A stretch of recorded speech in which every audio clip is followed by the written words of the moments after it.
Hello everyone, I know you are going to use this video for falling asleep, so before that, like this video, subscribe to the channel and let me know where you are from, also what time is it.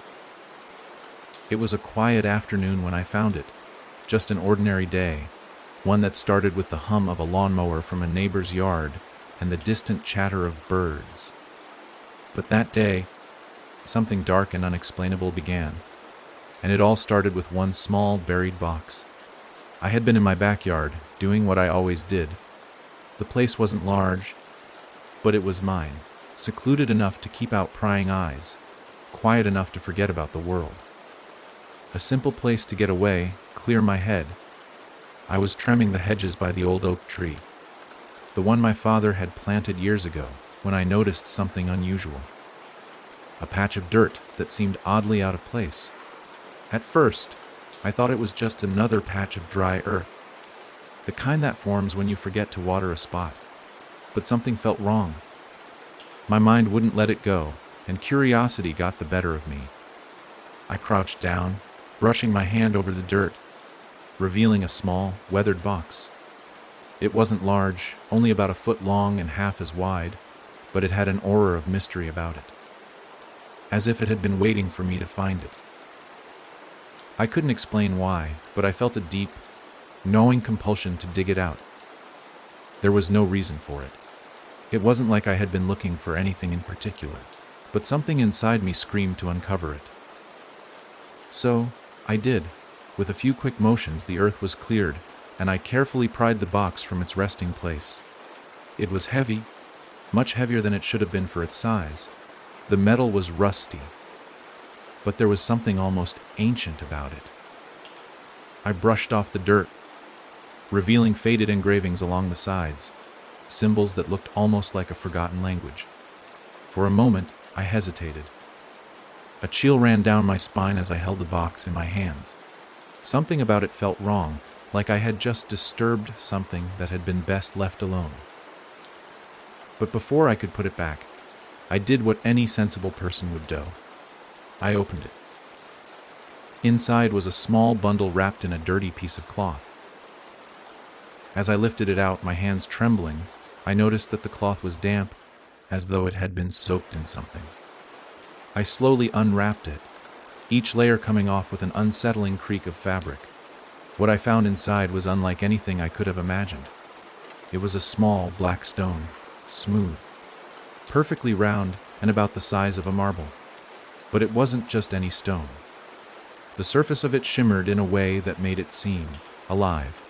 It felt warm to the touch, almost unnaturally so, and the longer I held it, the more I could feel a strange, pulsing energy emanating from it. I couldn't explain it. I didn't want to explain it. But my fingers were drawn to it, as if some invisible force was pulling me in. The moment my hand made contact with the stone, everything around me seemed to shift. The world became quieter. The sounds of birds and lawnmowers faded into the background, and the air around me thickened.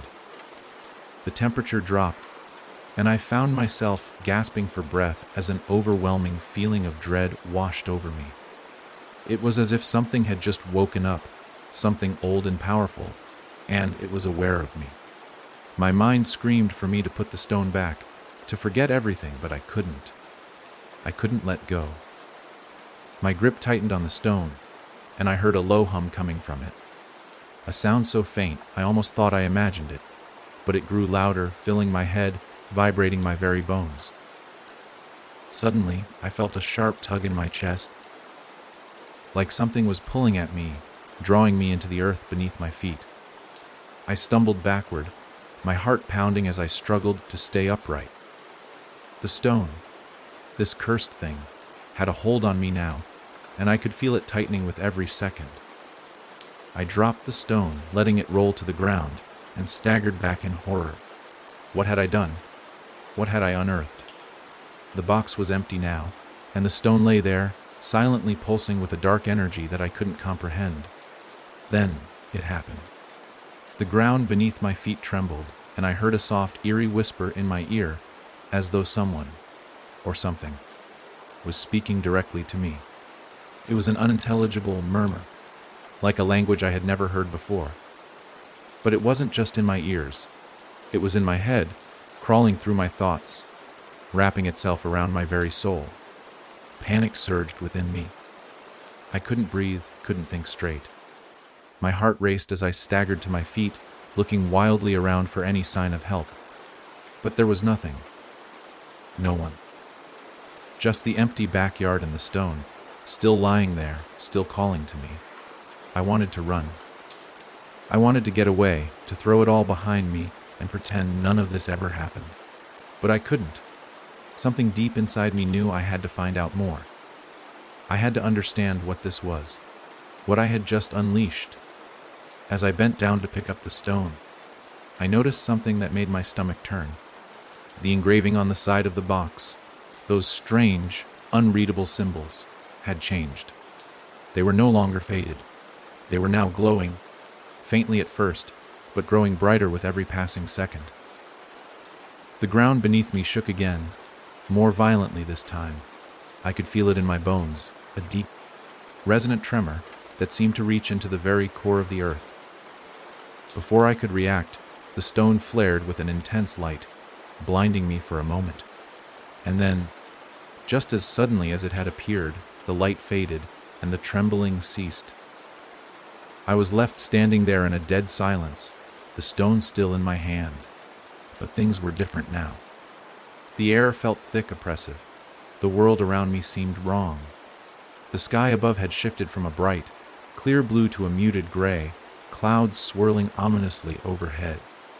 I could feel the weight of something watching me.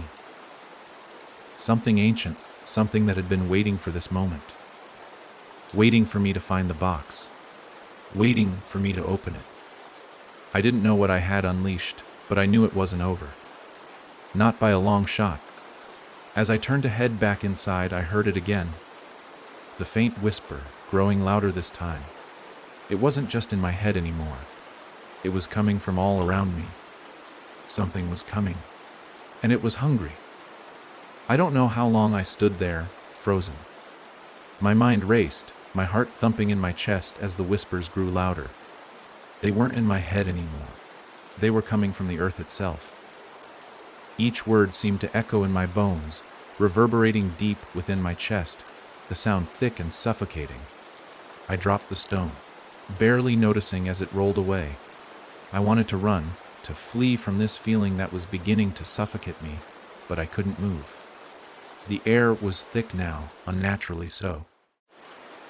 My breath came in short, shallow gasps.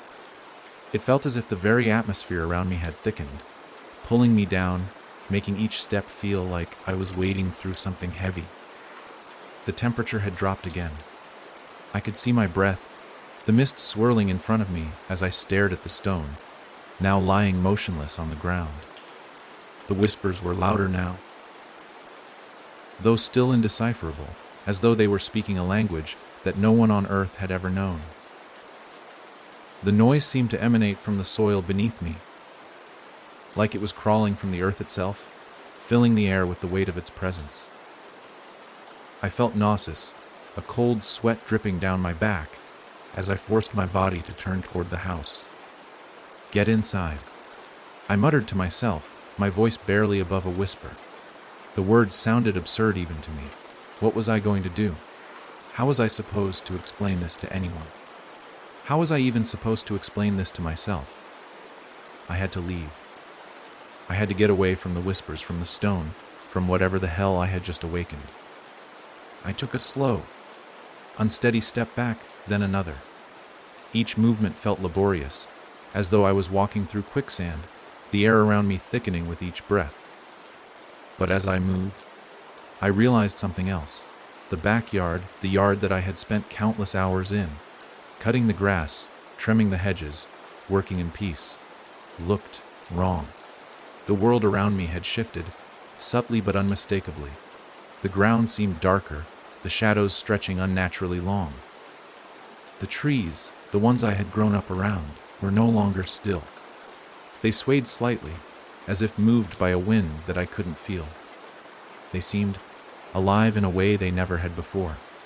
I should have run. I should have sprinted toward the house, thrown the door open, and never looked back. But I didn't. Instead, my eyes were drawn back to the stone.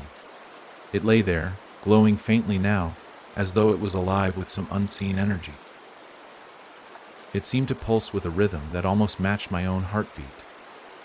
There was no way I was going to leave it here, not after everything that had happened. Against my better judgment, I took a step toward it. My feet moved almost on their own, as though the earth beneath me was urging me forward. I couldn't stop myself. A force stronger than anything I'd ever felt before was pulling me closer to it. I reached down, my fingers trembling as I grasped the stone. The moment my hand closed around it, the whispers grew deafening. They filled my head, surged through my thoughts like a flood. And then something changed. The world around me seemed to fracture. The air shimmered. The earth trembled beneath my feet, and I could hear the rustling of the trees louder now, as if they were speaking to me. Or maybe it was the earth itself.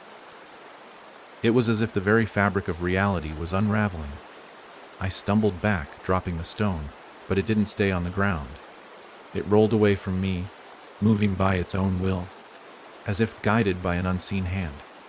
The earth shifted beneath me, the ground cracking open in jagged lines, and I gasped in horror as the soil below me seemed to ripple like water. This wasn't natural. I turned and ran. I didn't even look back. My feet carried me across the yard, past the trees, toward the house. I felt a burning sensation in my legs. My breath ragged in my chest, but I kept running, faster, harder, as though something was right behind me, breathing down my neck.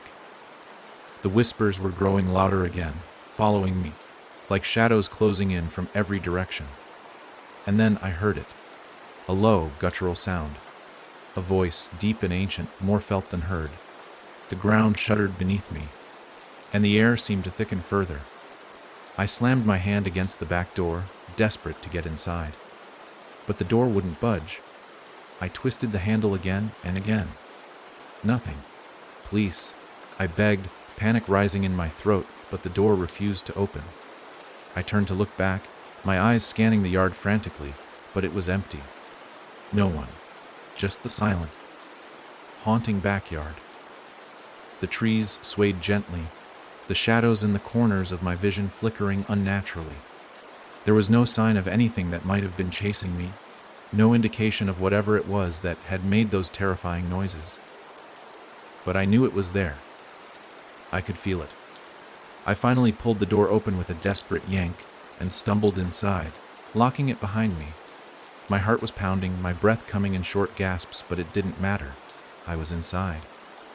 Safe, or so I thought. The house felt different now.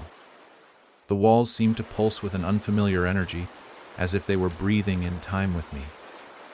I turned quickly, trying to calm myself. But there was something in the air that made it impossible. Something oppressive, something old and unnatural. I went to the kitchen, hoping to find some sense of normalcy. But it wasn't there. The kitchen light flickered, the shadows seeming to stretch unnaturally long. The fridge hummed in a discordant way that I had never noticed before, and the walls seemed to groan as if the house itself was straining to keep something inside. The whispers were still there, growing louder now, and they weren't just in my head anymore. The sound was coming from all around me, filling the room with an unsettling presence. It was as if the house was alive, and whatever was in it was waiting for me. I couldn't think straight. My mind was clouded with fear, with confusion, with dread. But through the haze, I realized something else, something important. The stone. It wasn't just any stone.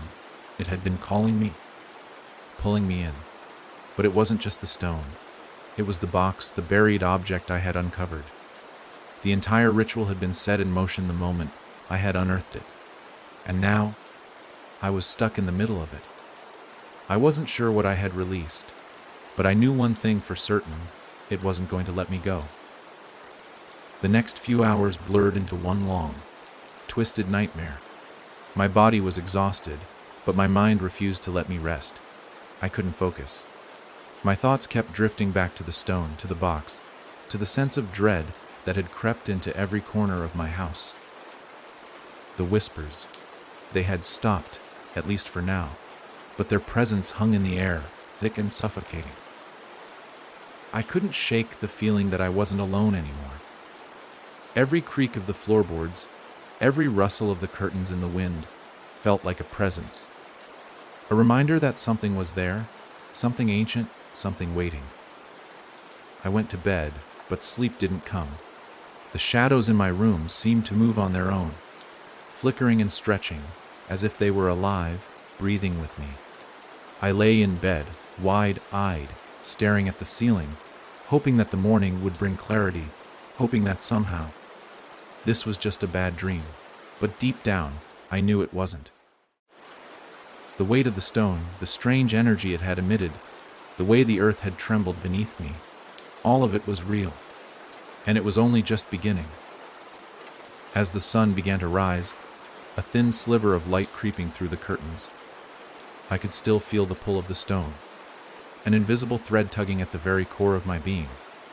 I couldn't ignore it any longer. I had to go back to the backyard.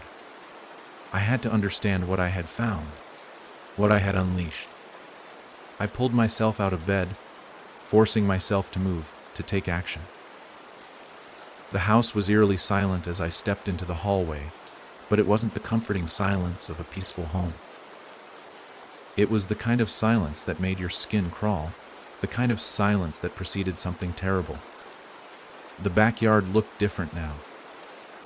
It didn't look like the same place I had left yesterday. The grass was darker, as though it had been stained by something unknown. The trees, those same trees I had seen every day for years, now appeared twisted, their branches reaching toward the sky like gnarled fingers. The air was thick, heavy with something I couldn't identify. And then I saw it, the stone. Still lying there, exactly where I had left it. But it wasn't the same. There was a crack running down its surface, faint but noticeable, and the faint glow it had emitted was now more intense, pulsing like a heartbeat. It was calling to me again, pulling me toward it. I took a hesitant step forward. The ground shifting beneath my feet, and then another. Each step felt like a test of will, as if something inside me knew that I shouldn't be doing this. But I couldn't stop. My hand reached out before I even realized it, as if the stone had already claimed me. The moment my fingers brushed against its surface, a wave of nausea hit me. The world tilted, the ground buckling beneath me. For a split second, I thought I was going to collapse, but then the vision hit me. I wasn't standing in my backyard anymore. The earth beneath me had split open, revealing an abyss that seemed to stretch into infinity. The trees were no longer twisted, but massive, ancient things, their bark blackened and cracked. The sky above was swirling with dark clouds, the air thick with an oppressive force. The ground beneath my feet was no longer solid. It was shifting, alive, as though it was breathing with me. And then I saw them. Figures. Shadows, really. Moving just beyond the edge of my vision. They were tall, slender, and their faces were obscured by hoods, but I could feel their eyes on me. I could feel their presence. The air was thick with their hatred. I staggered back, pulling my hand away from the stone. The vision vanished instantly, replaced by the familiar, oppressive silence of my backyard. But I knew it was real. It had to be. What I had seen, what I had felt. It wasn't just some figment of my imagination. I turned and ran. I didn't care about the stone anymore. I didn't care about the box. I just wanted to escape. My breath was ragged, my chest tightening with every step, but I kept running. My heart hammered in my chest as I made my way back toward the house. But when I reached the door, I froze. It wasn't the door that had stopped me. It was the figure standing in the doorway. A tall figure, cloaked in darkness, its face hidden beneath a hood. I couldn't see its eyes, but I could feel them on me, watching, waiting. "Don't go inside," the figure said, its voice low, deep, and somehow familiar. My heart stopped. The voice. It sounded like my own, but deeper, darker, as though it had been twisted and distorted by something ancient. What do you want?" I managed to say, my voice trembling with fear. The figure didn't respond at first. It simply stood there, motionless, as if contemplating something. Then it spoke again, its voice colder now, almost mocking. "You don't understand, do you? You never understood what you unleashed." The ground trembled beneath my feet, and I felt the pressure building in my chest, like a weight was pressing down on me. I wanted to run again, but my legs wouldn't move. I was frozen, paralyzed by a force greater than anything I had ever encountered. "You were never meant to find the box." The figure continued, its voice growing more distant with each word. "But now that you have, there's no going back. The stone is only the beginning." A sudden, searing pain shot through my head, and I screamed, dropping to my knees. The vision returned. The abyss, the towering trees, the shadows. This time, the figures were closer, and I could see their faces. But they weren't faces at all. They were masks, dark, twisted, grotesque masks. And they were reaching for me, their hands extending toward me with long, bony fingers. "Wake up." The figure's voice echoed, distant and blurred. I blinked, and the vision was gone. I was back in my backyard. Kneeling on the cold ground, the stone lay in front of me, its crack now larger, its glow brighter, pulsing with a rhythmic beat that seemed to echo in my skull. The figure was gone, but I could still hear its voice in my mind, still feel the cold, suffocating presence of something that wanted me. And then I realized something that made my stomach drop. The whispers were back, and they were closer this time. The whispers were louder now. They filled my head with a maddening rhythm, a constant drone of unintelligible sounds. It was as if they were coming from everywhere. I could hear them beneath my feet, swirling in the very air around me. The stone in front of me pulsed with an unnatural energy, its crack widening like something inside was trying to escape. The stone, it was alive. It was aware. I forced myself to stand, my legs shaking beneath me as the weight of the world pressed down. It was like the backyard had become a different place entirely. Distorted, twisted. The trees loomed above me, their branches tangled like skeletal hands reaching down, as if trying to grab me, hold me in place. The air felt thick and suffocating, as if I were underwater, struggling for air. "Stop, please," I whispered, my voice hoarse, barely audible over the relentless whispers. It was almost as though the house, the ground, the entire world around me was pressing in, urging me to uncover something I didn't want to know. But I couldn't stop myself. Something inside me was pulling me back to the stone, to the box, to whatever I had disturbed. I forced my feet to move, each step more difficult than the last, the earth beneath me seeming to resist, to pull me back into its depths. I reached the stone and bent down, my hands trembling as I reached for it once again. This time, though, as my fingers touched its smooth surface, I felt it, a jolt of electricity that shot through me, as if the stone was rejecting me, trying to push me away. But I didn't let go. The moment I grasped it fully, I felt a surge of energy, a powerful force that pulled at every fiber of my being. The world around me twisted violently. The whispers exploded into a cacophony of screams, of voices, ancient, broken voices, all pleading with me, demanding that I stop. But I couldn't pull my hand away. The stone had a grip on me, pulling me deeper into its hold. Then, as quickly as it began, it stopped. The stone's pulse ceased. The screams faded into silence. My mind swam, dazed and disoriented, as I stood there, breathless, gripping the stone as if my life depended on it. I felt something inside me shift. Something inside me changed.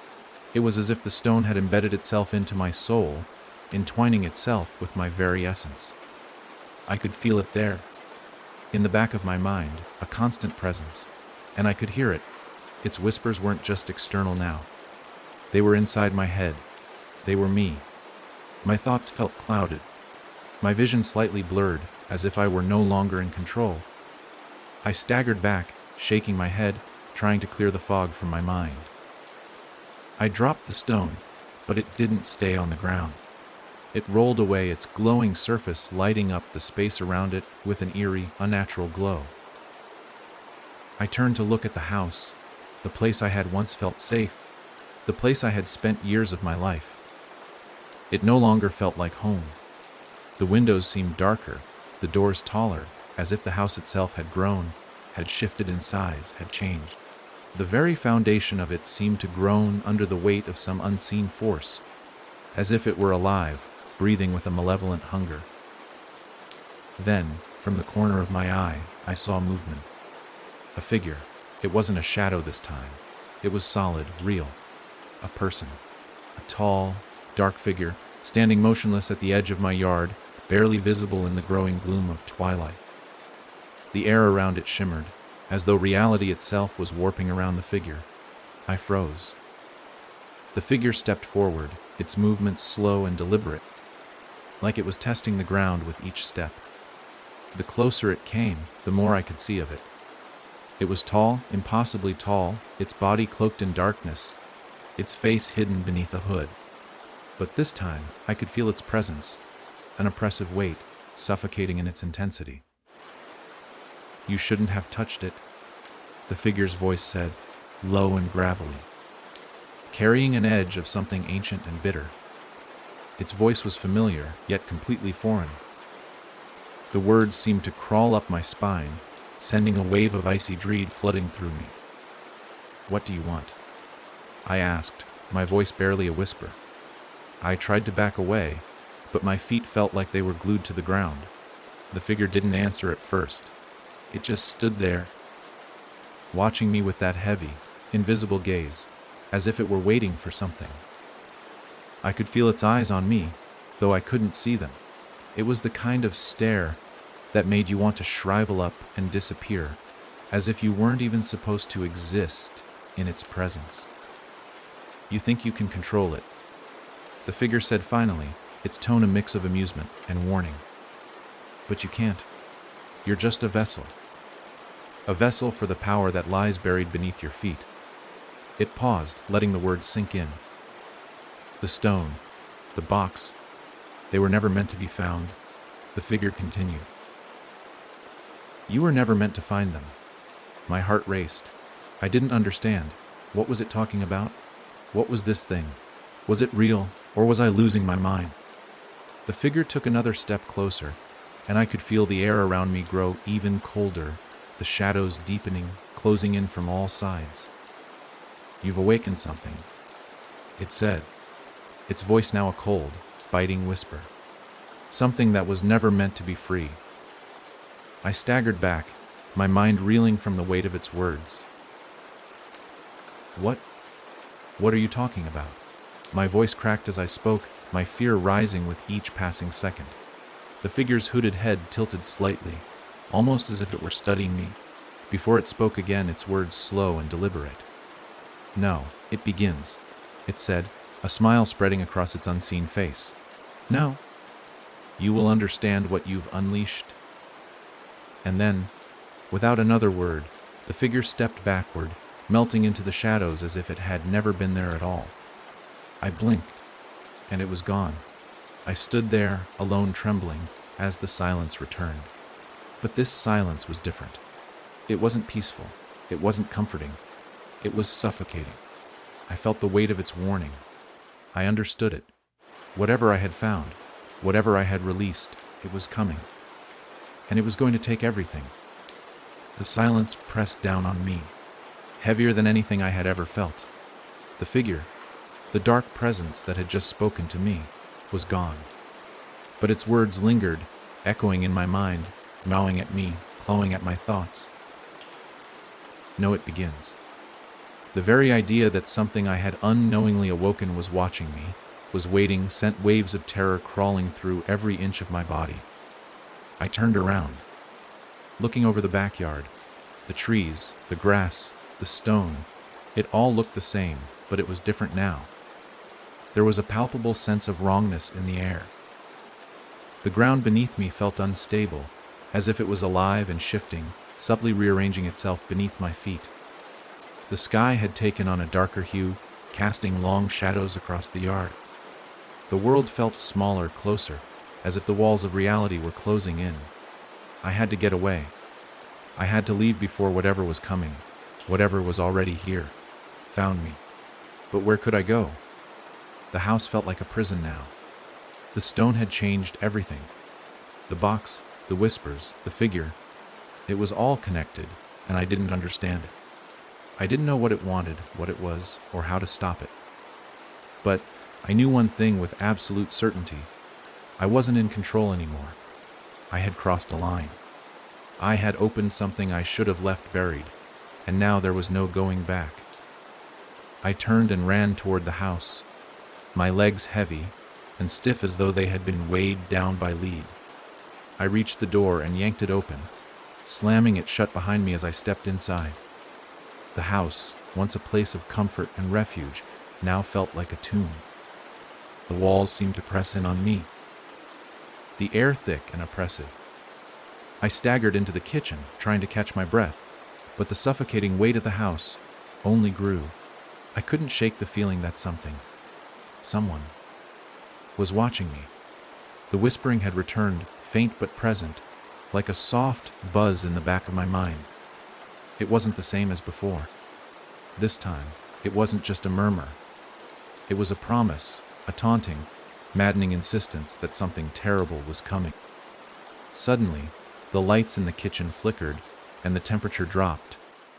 I could see my breath, thick and misty in the cold air that seemed to materialize out of nowhere. A cold chill ran up my spine, and I turned around quickly, my pulse racing. There, standing in the doorway of the living room, was a figure. It wasn't the same as the one outside, but it was just as dark, just as suffocating. Its shape was indistinct, like smoke or shadow, but its presence was undeniable. It was tall, like the other figure, but its form seemed more fluid, as though it could bend and twist like smoke. For a moment, we just stood there, staring at each other, the air between us thick with dread. I couldn't speak. I couldn't move. My legs felt like they were rooted to the floor, and my chest tightened with a fear so profound that it felt like I was suffocating. And then it spoke. "You are too late," the figure said, its voice low and hollow, like the wind howling through an empty tunnel. It wasn't just a voice. It was a presence, a feeling that reverberated in my chest. "What do you want from me?" I whispered, my voice shaking. I didn't know what else to say. I didn't know how to stop it, how to make it go away. The figure didn't move. It simply stood there, its shape shifting in the shadows as though it were made of darkness itself. "We have waited," it said, its voice more distant now, as if the words were coming from far away. "You are the one who called us. You are the one who broke the seal." The seal? What was it talking about? I didn't know anything about a seal. I didn't understand. I didn't mean to. I didn't know. My words faltered as I tried to form some kind of explanation. But the figure cut me off. "It does not matter," it said, its tone colder now. "You have awakened what was meant to remain buried. Now it is free. And now, you will face the consequences." A cold dread spread through my body. I didn't know what was happening, but I felt the gravity of it. Felt it deep within me, in my bones. Whatever had been trapped, whatever had been waiting, was no longer contained. It was here, and it was coming for me. The figure began to move, its form bending and shifting like liquid shadows. It drifted forward, closing the distance between us, and I took a step back, my heart pounding in my chest. But before it could reach me, something else happened. There was a sudden, sharp crack, followed by a low rumbling sound, like the earth itself was groaning. The walls of the house shook, and the floor beneath my feet trembled. The figure paused, as if listening to something, its head tilting slightly. And then, without warning, it vanished. The air went completely still. The temperature returned to normal, and the buzzing whispers in my mind fell silent. For a moment, I thought it had all been a hallucination. Maybe I had finally lost my mind. But then I heard it again. A faint scratching sound. A dragging noise, like something heavy was moving across the floor. I turned toward the kitchen window, my heart hammering in my chest. Outside, the stone lay in the middle of the yard, glowing with an intense, unnatural light. But it wasn't just glowing, it was moving. The stone was no longer static. It was shifting, slowly, as though it were alive, as if it were calling to me once more. I could feel it. It was pulling me, drawing me back to the backyard, back to the place I had uncovered it. The house had become a cage, and the stone was the key. I had to go back. I turned and ran for the door, flinging it open as I rushed outside. But as soon as I stepped into the yard, something changed again. The ground trembled, and the sky above darkened even further. The trees began to shake violently, their branches thrashing in the air. A low growl, more felt than heard, echoed through the ground, vibrating through my bones. And then, in the distance, I saw it. A figure, larger than before, standing in the center of the yard, blocking the way to the stone. It wasn't human. It was something else entirely. And it was waiting for me. I froze. The figure in the yard loomed large, its outline obscured by the writhing shadows that danced across its form. At first, I thought my eyes were playing tricks on me. That this was just another hallucination brought on by the fear and the strange energy swirling around me. But the figure was real. Too real. It was tall, unbelievably tall, and its body was made of something darker than shadow, something that seemed to absorb the light around it. Its shape was not solid, but fluid, like smoke or mist, shifting and distorting with every movement. But there was something distinctly wrong about it. It was not a natural thing. It was not human. I wanted to run. My legs screamed at me to turn around, to escape, to get inside where I could lock the door and hide. But I couldn't move. The figure had a hold on me, even from a distance. My body refused to listen to my mind. The whispers had returned, louder now, and they seemed to come from this figure, from whatever it was that was standing in the middle of my yard. Its form seemed to pulse with a rhythm, almost like breathing, and I could feel it deep in my chest, echoing in the very core of me. The air had grown thick, oppressive. The temperature had dropped again, and I could see my breath in front of me. My heart hammered in my chest as I took a tentative step forward. The figure didn't move, but the closer I got, the more I felt the weight of its presence pressing down on me. The stone was still glowing in the center of the yard, its light brighter now, more intense. I could feel the pull of it, drawing me closer, as though it were calling to me, beckoning me to come and touch it again. But this time, I didn't want to touch it.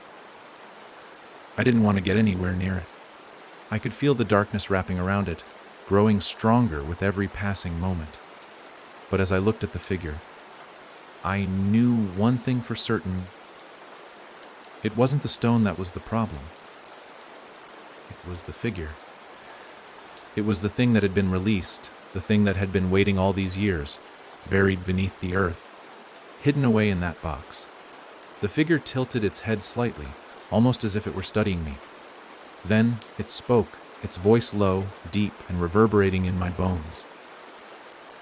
"You have awakened him," it said, its voice a guttural growl that sounded more like a force of nature than a human voice. "The one who waits. The one who cannot be freed." I blinked, trying to process the words. What are you talking about?" My voice cracked as I spoke, barely more than a whisper. The figure's form twisted slightly, a tendril of darkness curling around its body, like it was shifting its weight. It took a step forward, and the ground groaned beneath its feet. "You have found him," the figure continued, its tone almost pitying. You have awakened the one who should have never been released." A cold chill ran down my spine as the implications of its words sank in. I had awakened something. Something terrible. But the figure was speaking of it like it was a man. Someone who had been buried, locked away. The stone had been the key, but the figure, it was something else. Something older, something worse. You mean the stone?" I asked, my voice trembling. "The stone I found. It wasn't just a stone."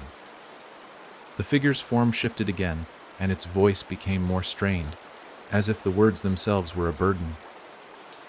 "The stone is nothing more than a tool. The true danger lies in the one it has released. He is awake now, and you are his vessel." My heart pounded in my chest, and I suddenly felt nauseous. My head swam with dizziness, and I stumbled backward, my knees buckling beneath me. I tried to steady myself, but everything was spinning. "I don't understand." I gasped, my breathing coming in shallow, panicked bursts. "Who is he? What does he want from me?" The figure took another step forward, its shape twisting unnaturally. The shadows around it seemed to reach out toward me, caressing the air with their unnatural presence. The whispers were now deafening, swirling around me like a windstorm. "He wants what you have," the figure said, its voice cold and harsh. "You are the one who set him free. You are the one who broke the seal." The seal. Again, the word echoed in my mind. The seal had been broken. But what seal? What was hidden beneath the earth all these years? The figure raised one long, skeletal arm, pointing toward the stone, which still lay in the center of the yard, glowing brighter than before. "He wants the stone," the figure said. "He wants the power contained within it, and he will stop at nothing to take it."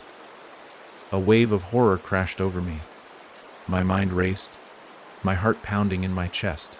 The stone. It was just an object, a thing I had found buried in the backyard.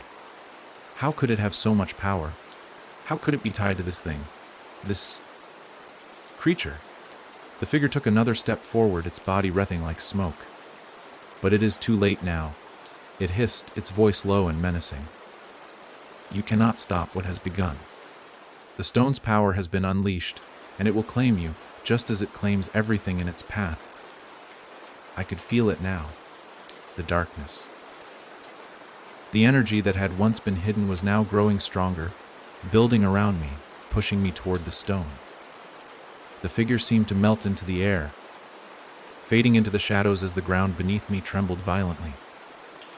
I could hear the whispers again, louder now, almost unbearable. They were inside my head, crawling through my thoughts, driving me mad. And then I saw it.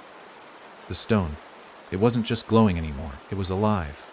It was pulsing, beating like a heart, its light flashing and flickering, as though it were calling out to something. I could feel it. I could feel the pull of it deep in my chest, as though it were trying to drag me toward it. I stumbled forward, unable to resist. My hands reached out, fingers trembling as they hovered just above the stone. But just before I could touch it, a voice. No, a growl ripped through the air, so loud, so powerful, it felt like the earth itself was shaking. The figure was back, its presence looming behind me. "No," it hissed. "Do not touch it." Not yet. But I was already too far gone. I reached down and grabbed the stone. The moment my fingers closed around the stone, everything shattered. At first, there was nothing. No sound, no movement. Just the crushing silence of the world holding its breath, as if everything was waiting for something to happen. But then, it began. A blinding light exploded from the stone, brighter than anything I had ever seen. I had no time to scream, no time to even react. It was as though the light consumed everything around me, flooding my mind with an unbearable intensity. It burned into my skin, seared into my soul. The whispers were back now, louder, frantic, urgent. The voices were no longer distant murmurs. They were in my head, pushing against my thoughts, clawing their way into my mind. I tried to pull my hand away, but I couldn't. The stone was glued to my skin, its surface vibrating under my grip, and no matter how hard I tried, I couldn't let go. Panic surged through me as the light began to pulse, growing brighter with every second, drowning out everything else. And then the world broke apart. The ground beneath me cracked open, splitting down the center with an earth-shattering rumble. The air itself seemed to warp and bend, distorting in waves of heat and pressure. I stumbled, trying to regain my balance, but the world spun around me, and I felt as though I were falling through a bottomless chasm. The whispers rose to a deafening roar, their voices clawing at my mind, growing stronger, more insistent, until they filled every corner of my thoughts. I saw flashes of images, blurred and fragmented, visions of dark, endless voids of strange, alien landscapes that made no sense. And then, through the haze, I saw him, the figure from the shadows, the one who had been waiting, the one who had spoken to me in the yard, was standing before me, his towering presence far more intimidating now, his form no longer shifting like smoke. His body was solid, his features sharp and defined, and his eyes, those eyes, glowed with a dark, malevolent fire. The energy in the air crackled around him, as if he was drawing power from something beyond the mortal world. "You've made a mistake." The figure's voice rumbled, the words vibrating in the very air.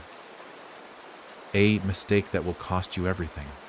I wanted to scream, to ask what he meant, but no words came. The stone in my hand burned with a fierce heat, sending tendrils of pain up my arm, twisting my insides. It was as though the stone was drawing power from me, pulling on my life force, feeding on my very being. I could feel myself weakening, the energy draining from my body, and my knees buckled. I collapsed to the ground, still clutching the stone, unable to break free. The figure took a step forward, his gaze never leaving mine. There was something in his eyes, something ancient, something that knew everything. Knew all that I had done. Knew everything about the box, the stone, the curse that had been set in motion. "You think you can hold it," the figure said, his voice mocking. "But it is not you who controls the stone. It is the stone that controls you." The words hit me like a blow to the chest. The realization dawned slowly, like a creeping fog. The stone wasn't just a thing. It wasn't just some object. It was alive. It had been waiting for someone to find it, someone to awaken it, someone to free it. And now that I had touched it, it had chosen me. And the figure, the dark presence, was its messenger. He had been waiting too, waiting for the moment when the stone would be touched, when the seal would be broken, when the curse would be unleashed. I didn't know how much time had passed. My head was spinning, my body trembling from the exertion of holding on, of resisting the pull of the stone. My vision blurred, but I could still see the figure looming over me, his form now casting a long, sinister shadow over the yard. The whispers were growing louder again, their voices rising in pitch, frantic and desperate. I could barely understand them, but I could feel the urgency, the madness in their cries. They weren't just words, they were pleas. Pleas from the earth, from the world beneath the stone, from the darkness that had been imprisoned for so long. The ground trembled again, and this time, it wasn't just the air around me that was shifting. It was the earth itself, twisting and breaking, like the fabric of reality was being torn apart. The trees, once solid and rooted in the soil, began to bend and sway unnaturally, their roots ripping free from the earth, as though something beneath was pulling them up, drawing them toward the stone. I tried to scream, but no sound came. My mouth was dry, my throat constricting with panic as the power of the stone surged through me. I could feel it now, the presence. Deep beneath the earth, stretching up toward the surface, crawling toward me. The whispers reached a fever pitch, and in that moment, I understood what they were. They were not just voices. They were the cries of the ones who had been trapped, imprisoned beneath the earth for eons. And they were coming. They were waking up. You cannot stop it. The figure said, his voice now low, almost pitying. The seal is broken. The stone has chosen its vessel. And once it has claimed you, there is no turning back. The ground beneath me cracked open wider, and I could see it now. Them. Figures crawling from the earth, rising from the cracks. Their twisted forms barely human. Their faces were obscured by darkness, their bodies gaunt and broken, but their eyes, they burned with a fiery hatred, with an insatiable hunger. And they were coming for me. I wanted to run, to get away, but I couldn't. The stone had a hold on me, and as long as I held it, I was bound to it. The figures drew closer. Their forms becoming clearer with every passing second, their mouths twisted in silent screams, their hands reaching for me. But then, just as they were about to touch me, I heard a voice. A voice not from the whispers, but from somewhere deeper, somewhere ancient. It was a command. Let go. It was simple, clear. But the moment I heard it, I knew I had no choice. My fingers loosened their grip on the stone, but it wasn't enough. The stone pulled me toward it. It didn't matter how hard I tried to resist. The stone was consuming me. Its energy flooding my body, warping my thoughts, twisting my very essence. The figures closed in around me, their hands now inches from my skin. And in that moment, I felt something inside me snap. The world stopped. One moment, I was surrounded by the crawling darkness, the twisted figures reaching toward me, their hands just inches from my skin. Their hollow eyes burned with the promise of annihilation, their presence suffocating, pressing in on me from every side. The stone pulled harder, its power vibrating through me like a heartbeat, faster and faster. And then, in the next moment, the entire world seemed to shudder. I could feel it, the force. Something primal. Something ancient that had been buried for too long. A shockwave rippled through the air, and the ground beneath me trembled again. The figures flinched, as if something had disturbed them, something greater than them. The whispers stilled, and in the sudden silence, I felt a strange, unfamiliar presence within me. It was not the stone, not the darkness. It was something else. For a brief moment, I thought I saw something else entirely. Another figure, standing just beyond the twisted creatures. Its presence was not malevolent, not dark. It was pure, raw, and immense. A light, blinding and radiant, broke through the shadows, and I felt warmth spread through me, a warmth I hadn't felt since this nightmare began. I gasped, confused, trying to understand what was happening. The darkness recoiled, the twisted figures hesitating, as if held back by an unseen force. The stone trembled in my hand, its glow flickering as if fighting against something, or someone else. Let go. A voice commanded again, clear and powerful, cutting through the chaos. It wasn't the same voice as before, not the figure from the shadows, not the ones who had been watching me, but something more. The figure in the distance, the one radiating light, moved forward, its form becoming more defined. It was tall, impossibly tall, its shape human but shrouded in a brilliant, almost blinding glow. I couldn't make out any of its features, but I could feel it. Its presence was like a force of nature, like the calm before a storm. The stone was alive, but it wasn't just pulling on me anymore. It was as though it was being torn between two opposing forces. I felt its power flickering in the air, like a flame caught in a windstorm. Let go, the voice repeated, and this time, it wasn't just a command. It was a plea. I don't know what came over me, but it felt like I had no choice. Every instinct told me to hang on, to hold the stone in my grasp, to keep fighting. But the warmth from the figure, the soothing presence, it was too powerful, too compelling. With every ounce of will I had left, I dropped the stone. The moment I let go, the change was instant. The ground beneath me stopped shaking. The figures halted, their hands retreating as if the stone had just lost its power over me. The air cleared, and the oppressive weight of darkness lifted, as if the entire atmosphere had exhaled in relief. The stone, no longer glowing with the same sinister intensity, lay on the ground between us, its power gone, its pull on me extinguished. I stumbled backward, my knees shaking from the sudden release. I could barely process what had just happened. The figure, the one bathed in light, was now standing in front of me, its presence filling the air with a quiet intensity. You. I gasped, unsure how to speak, unsure if I even should. The figure, for the first time, spoke to me. You did what you needed to, it said, its voice gentle but still commanding, like the calm after a thunderstorm. But there is no going back. The damage has been done. I opened my mouth, but no words came. The feeling of relief was still swirling inside me, but it was also mixed with a growing dread. The figure's words, "the damage has been done," kept echoing in my mind. The ground beneath us began to shift again. The trees, the earth, it all started to pulse.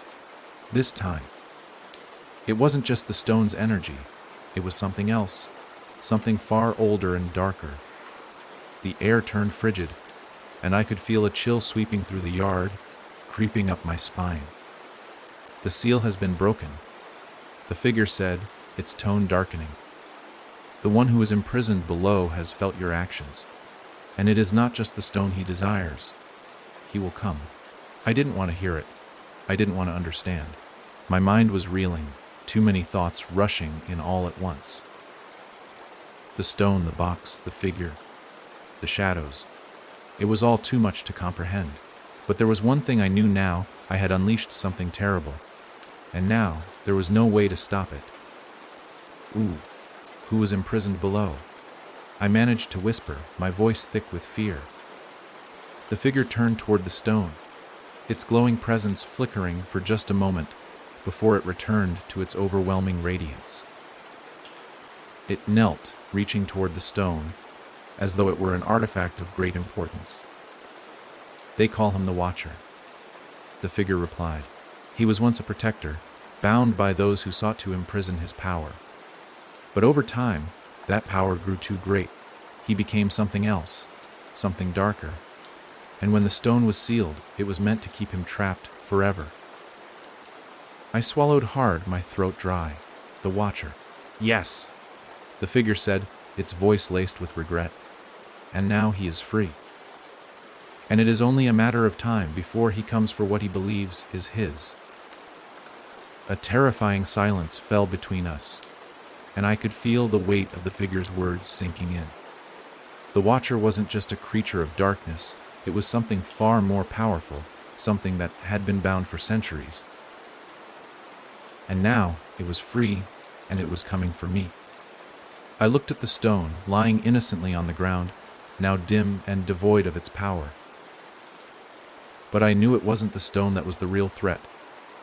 It was what the stone had unlocked. "Is there nothing we can do?" I asked, the words slipping out in a quiet plea. The figure stood silently for a moment, as if considering my question.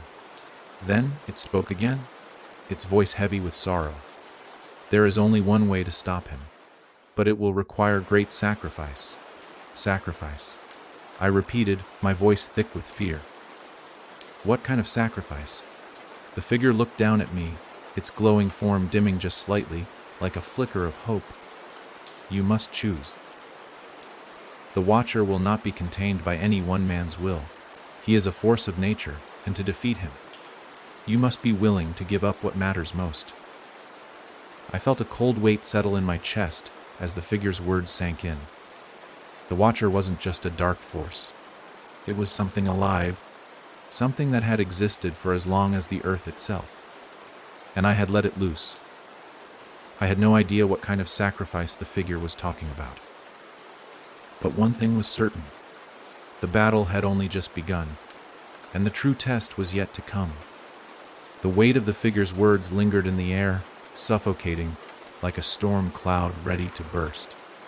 Sacrifice. It had said, the word thick with finality. What kind of sacrifice could be required to stop the Watcher? This ancient, insidious force that had been freed by my own hand. What had I unleashed? What was I even supposed to do now?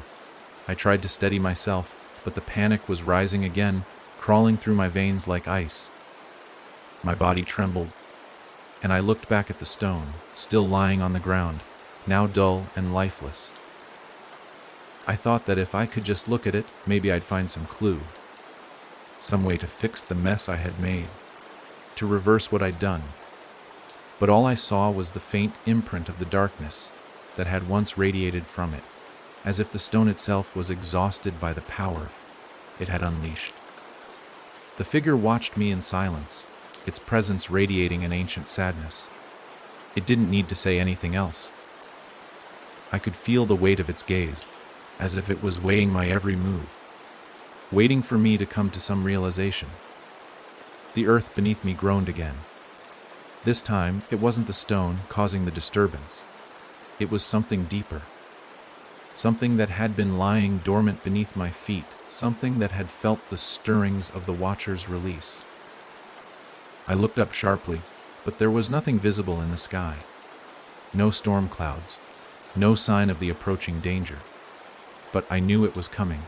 The whispers had returned, those maddening voices, crawling through my mind.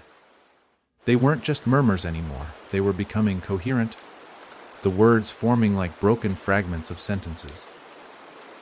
Some part of me knew that they weren't just from the stone. They were from the Watcher, or perhaps they were remnants of those who had been sealed away with him.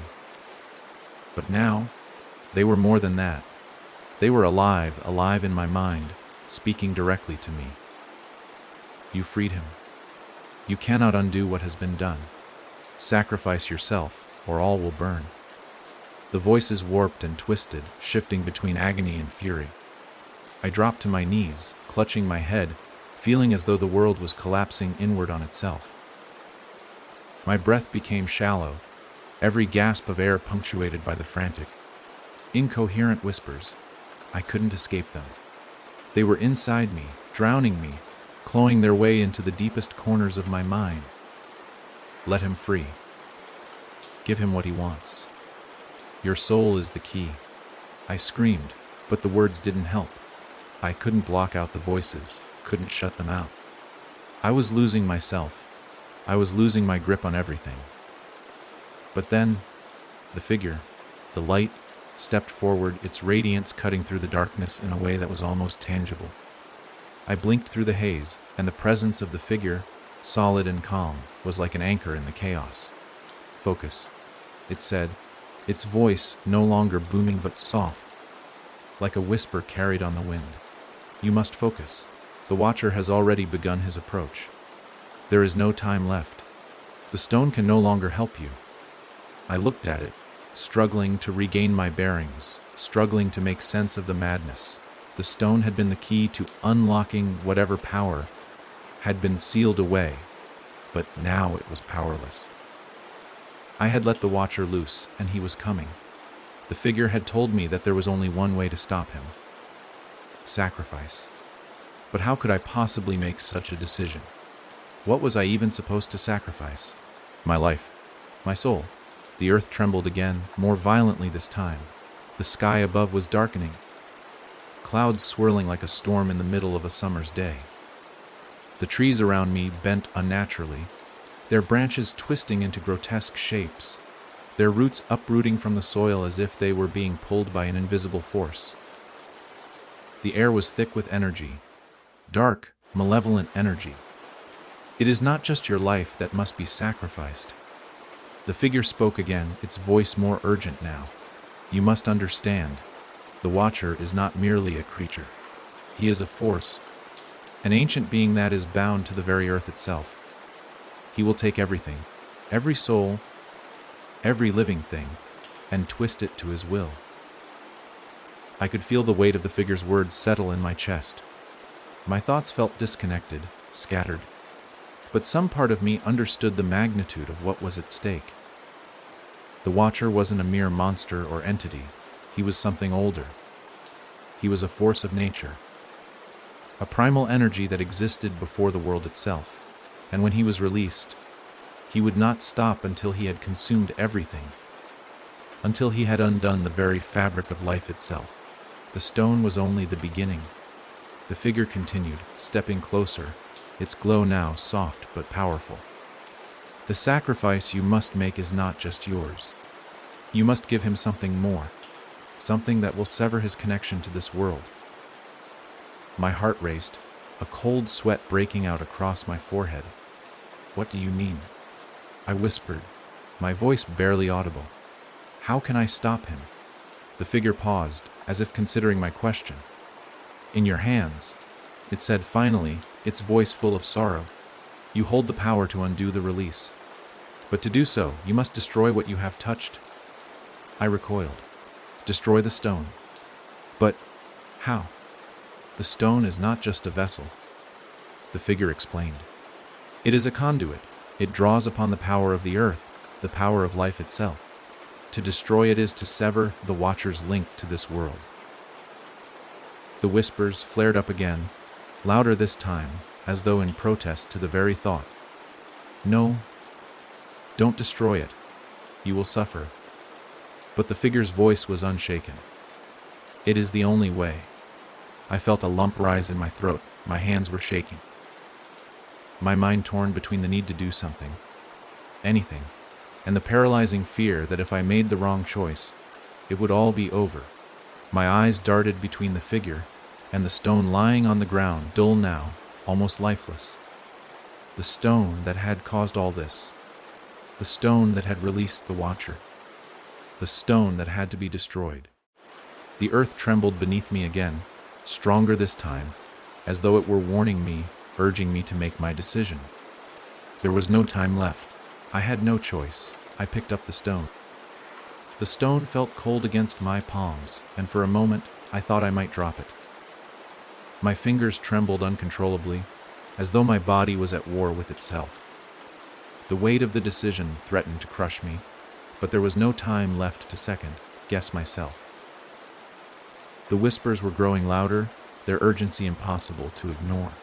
The air crackled with the same oppressive energy that had surrounded me since the moment I found the box. The Watcher was near. I could feel him. As I gripped the stone, the surge of power coursing through it was unmistakable, like a current of raw, untapped energy that I could barely control. The stone was pulsing, alive with its own purpose. Its glow flickered in my hands, brighter with every passing second, and I could feel its pull, its call to the earth beneath me, to the darkness waiting just beyond the horizon. I glanced up at the figure, standing in front of me, its radiant presence an anchor in the madness. Its glow had dimmed slightly, as if it too could feel the encroaching darkness. The figure's eyes, if they were eyes, were fixed on me, as though waiting for me to make the final choice. You must act quickly, the figure said, its voice gentle but full of urgency. The Watcher is close. His power is growing with every heartbeat. I nodded, unable to speak. There was no turning back now. The weight of the stone was a constant reminder of the task at hand. The task that felt both impossible and unavoidable. I raised the stone higher, my fingers burning with the cold energy that radiated from it. It was not just a tool, it was the source of power. And to destroy it would not only be to destroy a physical object. It would be to sever the connection between this world and whatever lay beyond it. It would be to undo everything the Watcher had set in motion. And yet, as my hand hovered over the stone, I could feel its plea. The whispers surged again, as if the stone itself was begging me to stop, to reconsider. I could almost hear the voices, the wailing cries of those trapped beneath it, clawing at my mind. You cannot destroy me. I am eternal. You will pay the price. The more I tried to block out the voices, the louder they became, drowning my thoughts. It was as if the stone was trying to force me into submission, as if it were alive in a way I couldn't understand. The power it held, the darkness it had awakened, it wanted to live, to feed, to continue its cycle of destruction. But there was no other choice. I closed my eyes and took a deep breath, pushing the voices from my mind, focusing on the figure standing before me. Its presence was my last anchor to the world of light. I needed its strength now more than ever. With a final, trembling exhale, I slammed the stone into the ground. For a split second, everything stopped. The whispers, the shadows, the unnatural pull of the stone, it all ceased in an instant. I was still standing, my hands gripping the stone, but I felt a strange emptiness, as though I had just severed a part of myself. And then, the earth began to shake. It started slowly at first. A subtle tremor beneath my feet that rattled my bones, but it quickly grew more intense, like a storm gathering on the horizon, rising up from the depths of the earth. The ground cracked open in jagged lines, as though the very fabric of the world was being torn apart. The sky above darkened, the clouds swirling faster, as though something was pulling them toward the earth, to the very spot where the stone lay. And then, from the cracks in the earth, it came. A figure, dark and shifting, like a cloud of smoke, rose from the ground. It was enormous, towering over me like a monstrous shadow, its form flickering between solid and ethereal, as though it could not decide whether it was part of this world or the next. Its eyes, glowing with an unearthly fire, fixed on me, and I could feel its gaze piercing through me, through my very soul. The Watcher, his presence was overwhelming. It was as though all the darkness in the world had manifested in front of me, an ancient, forgotten force that had waited for this moment. He had felt the stone's destruction, and now he was free. I felt a cold wave of dread wash over me, but I refused to back down. I had made my choice. This was it. There was no turning back now. The Watcher spoke, his voice a low, guttural growl that seemed to reverberate through the very air. His words were like an earthquake, shaking the ground beneath me. "You think you can stop me?" he hissed, his voice full of ancient rage. "You think you can sever what was never meant to be undone?" I could feel the ground shifting beneath my feet, the weight of his words pressing down on me. But I didn't move. I couldn't.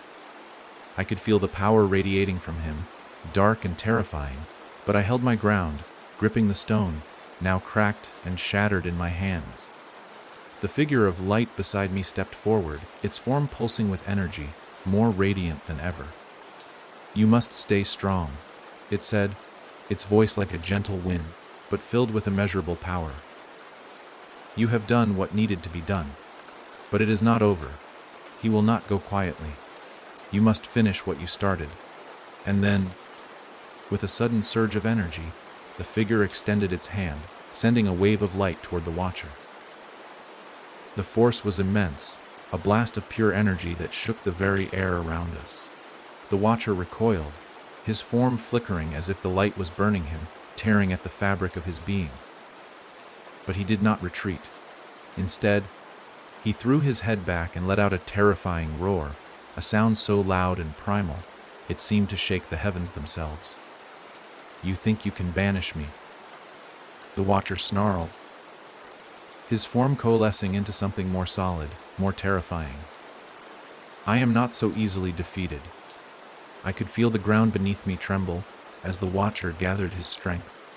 His power was raw, primal, and relentless. But so was the figure of light. The two forces collided, a battle of pure energy, light against darkness, and I stood in the middle of it. A mere mortal caught between two ancient powers.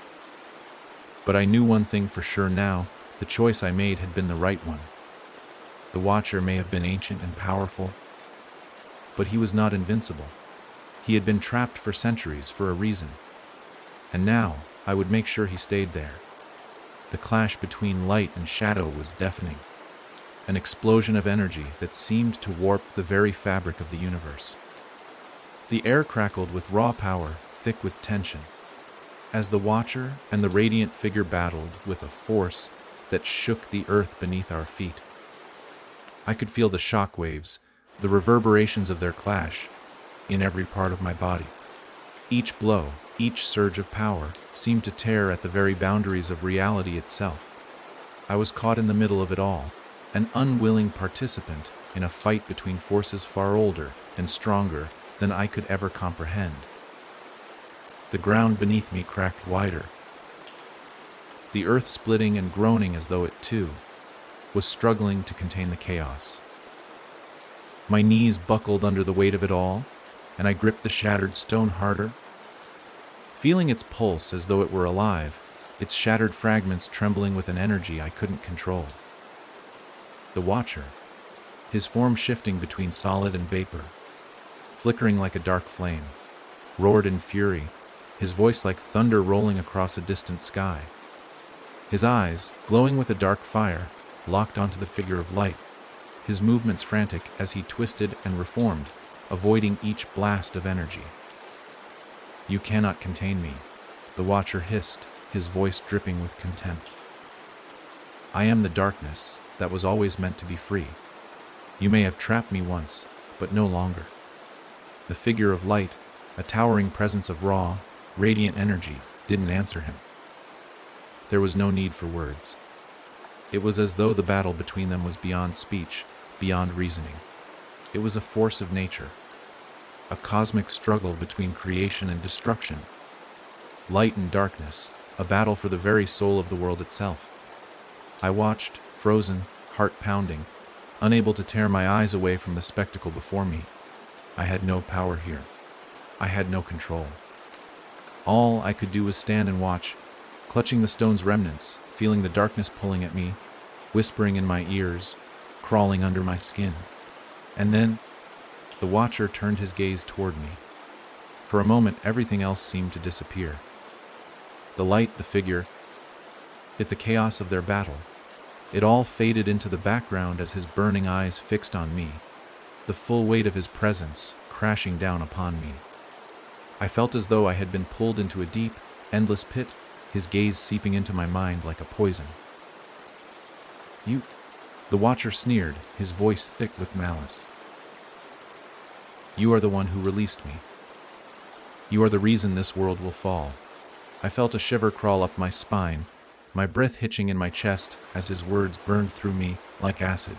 He was right. I had done this. I had broken the seal. I had let him out, and now he was coming for me. For all of us. The figure of light, sensing the Watcher's shift in attention, unleashed another surge of energy, a beam of blinding light that shot through the air, striking the Watcher with a force that sent shock waves through the ground. But the Watcher was too strong. He absorbed the light, his form flickering as he twisted and reformed, his strength growing with each passing second. I could see the figure falter. The light was dimming, flickering with each failed attempt to banish the Watcher. The figure, too, was weakening. "No," I whispered, my voice shaking. "Please, you have to stop him. You have to." But my words were drowned out by the chaos, by the overwhelming force of the Watcher's power. The figure, barely holding its form together, turned to me, its voice soft but resolute. "It is not enough. You must act.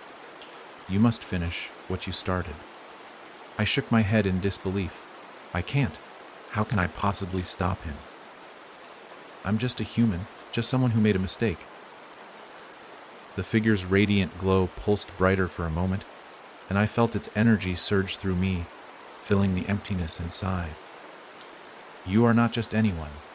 You were chosen.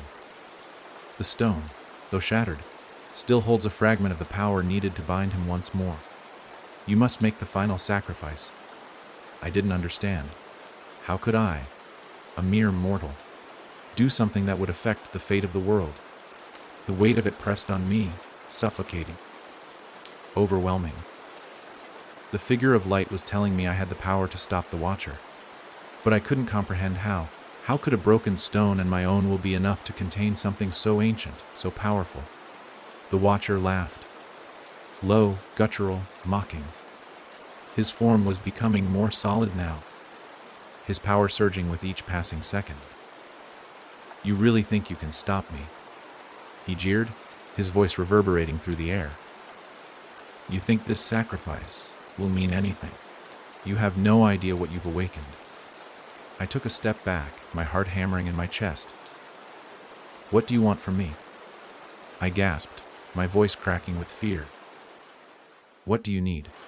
The Watcher's eyes glowed with an eerie fire, and he smiled, the expression twisted with a dark satisfaction. What I want is simple. I want everything.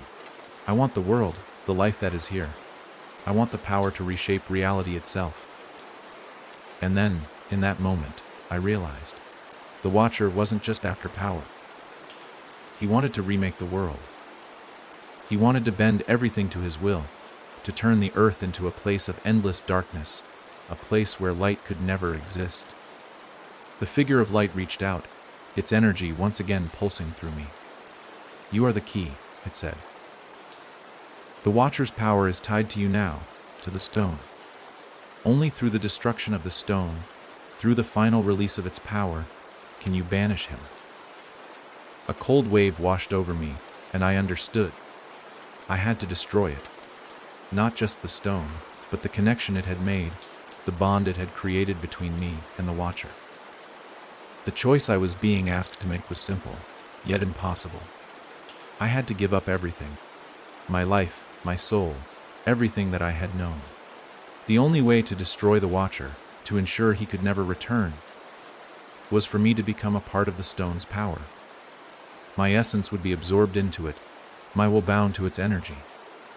And in doing so, I would destroy the Watcher. But I didn't know if I was strong enough to do it. I didn't know if I could give up everything myself to stop him. "Sacrifice," the figure said again, its voice gentle but firm. "This is the only way." I took a deep breath, feeling the weight of the decision pressing down on me. The Watcher's laughter echoed around me, and the figure of light stood, waiting. And then, with one last breath, I made my choice. The world seemed to slow, the very air around me thickening, heavy with the weight of the decision I had just made. The whispers faded into the background, their frantic cries becoming distant and meaningless as I steadied myself, gripping what was left of the stone with both hands. I could feel its cold, shattered remnants vibrating, still pulsing with an energy I couldn't understand. But now, it was mine to control. The Watcher was looming before me, his presence overwhelming, a dark shadow stretching over everything. He could feel it too. He could feel the shift in the air, the change in the balance of power. His glowing eyes narrowed. A flicker of hesitation, something rare for a creature like him, passed through his gaze. "You fool," he hissed, his voice filled with venom, but there was a tremor in it now, something like fear that hadn't been there before. "You really think this will stop me?" The figure of light, standing beside me, did not speak. It didn't need to. It radiated a sense of calm, of inevitability. Its presence was the stillness before a storm, the kind of quiet that filled the space before the final, decisive moment. The Watcher's form flickered again, as if the energy between us was too much to contain, and he roared in frustration. The earth beneath us trembled, a deep, bone, rattling shake that felt like it came from the very core of the planet. The sky above darkened further, a swirling vortex of black clouds twisting, as if to feed off the power being generated. "You have no idea what you're doing," the Watcher spat. "You cannot contain me. I am older than this world. I am older than you, than anything."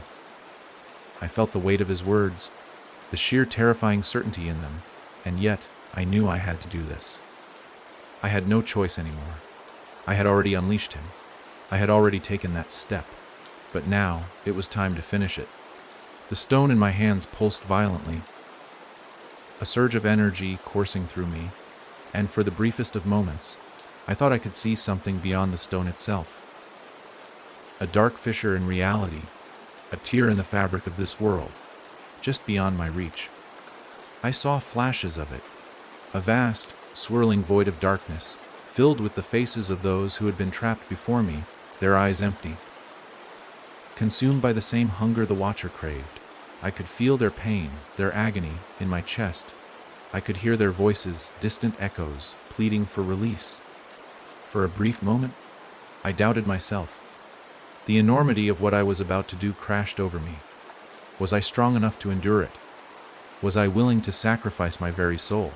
The Watcher's voice cut through my doubts, like a blade through flesh. You think you can save them? He mocked, his voice low and cruel.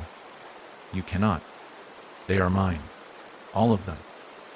I will remake this world in my image, and you will be nothing more than a vessel for me. But I didn't let his words sink in. I couldn't afford to. I couldn't afford to hesitate now, not with the Watcher so close, not with the world hanging in the balance. I closed my eyes, took a deep breath, and prepared myself for what I had to do. Sacrifice. The word echoed in my mind, resonating like a bell tolling in a far-off tower. The sacrifice wasn't just mine. It wasn't just my life or my soul. It was the very essence of who I was. Everything I had known, everything I had lived for, would be consumed in this final act. But I couldn't stop now. The stone's power was too great. The Watcher was too dangerous. With a final, trembling exhale, I pressed the shattered remnants of the stone to my chest. The moment the stone touched my skin, I felt the flood of energy, a torrent that ripped through me with the force of a hurricane. It was as if the stone was feeding on my very essence, draining me of everything that made me human. My breath caught in my throat, the air growing thick, suffocating, as the power surged through me, filling the empty spaces of my soul. I felt myself breaking, my body dissolving into nothingness. I was becoming part of the stone, part of the darkness, but I was also becoming part of something else, something larger. I could feel the figure of light beside me, its energy wrapping around me, bolstering me, protecting me from being consumed entirely. I could hear the Watcher's furious roar behind me, his form twisting and writhing as though the very act of what I was doing was causing him physical pain.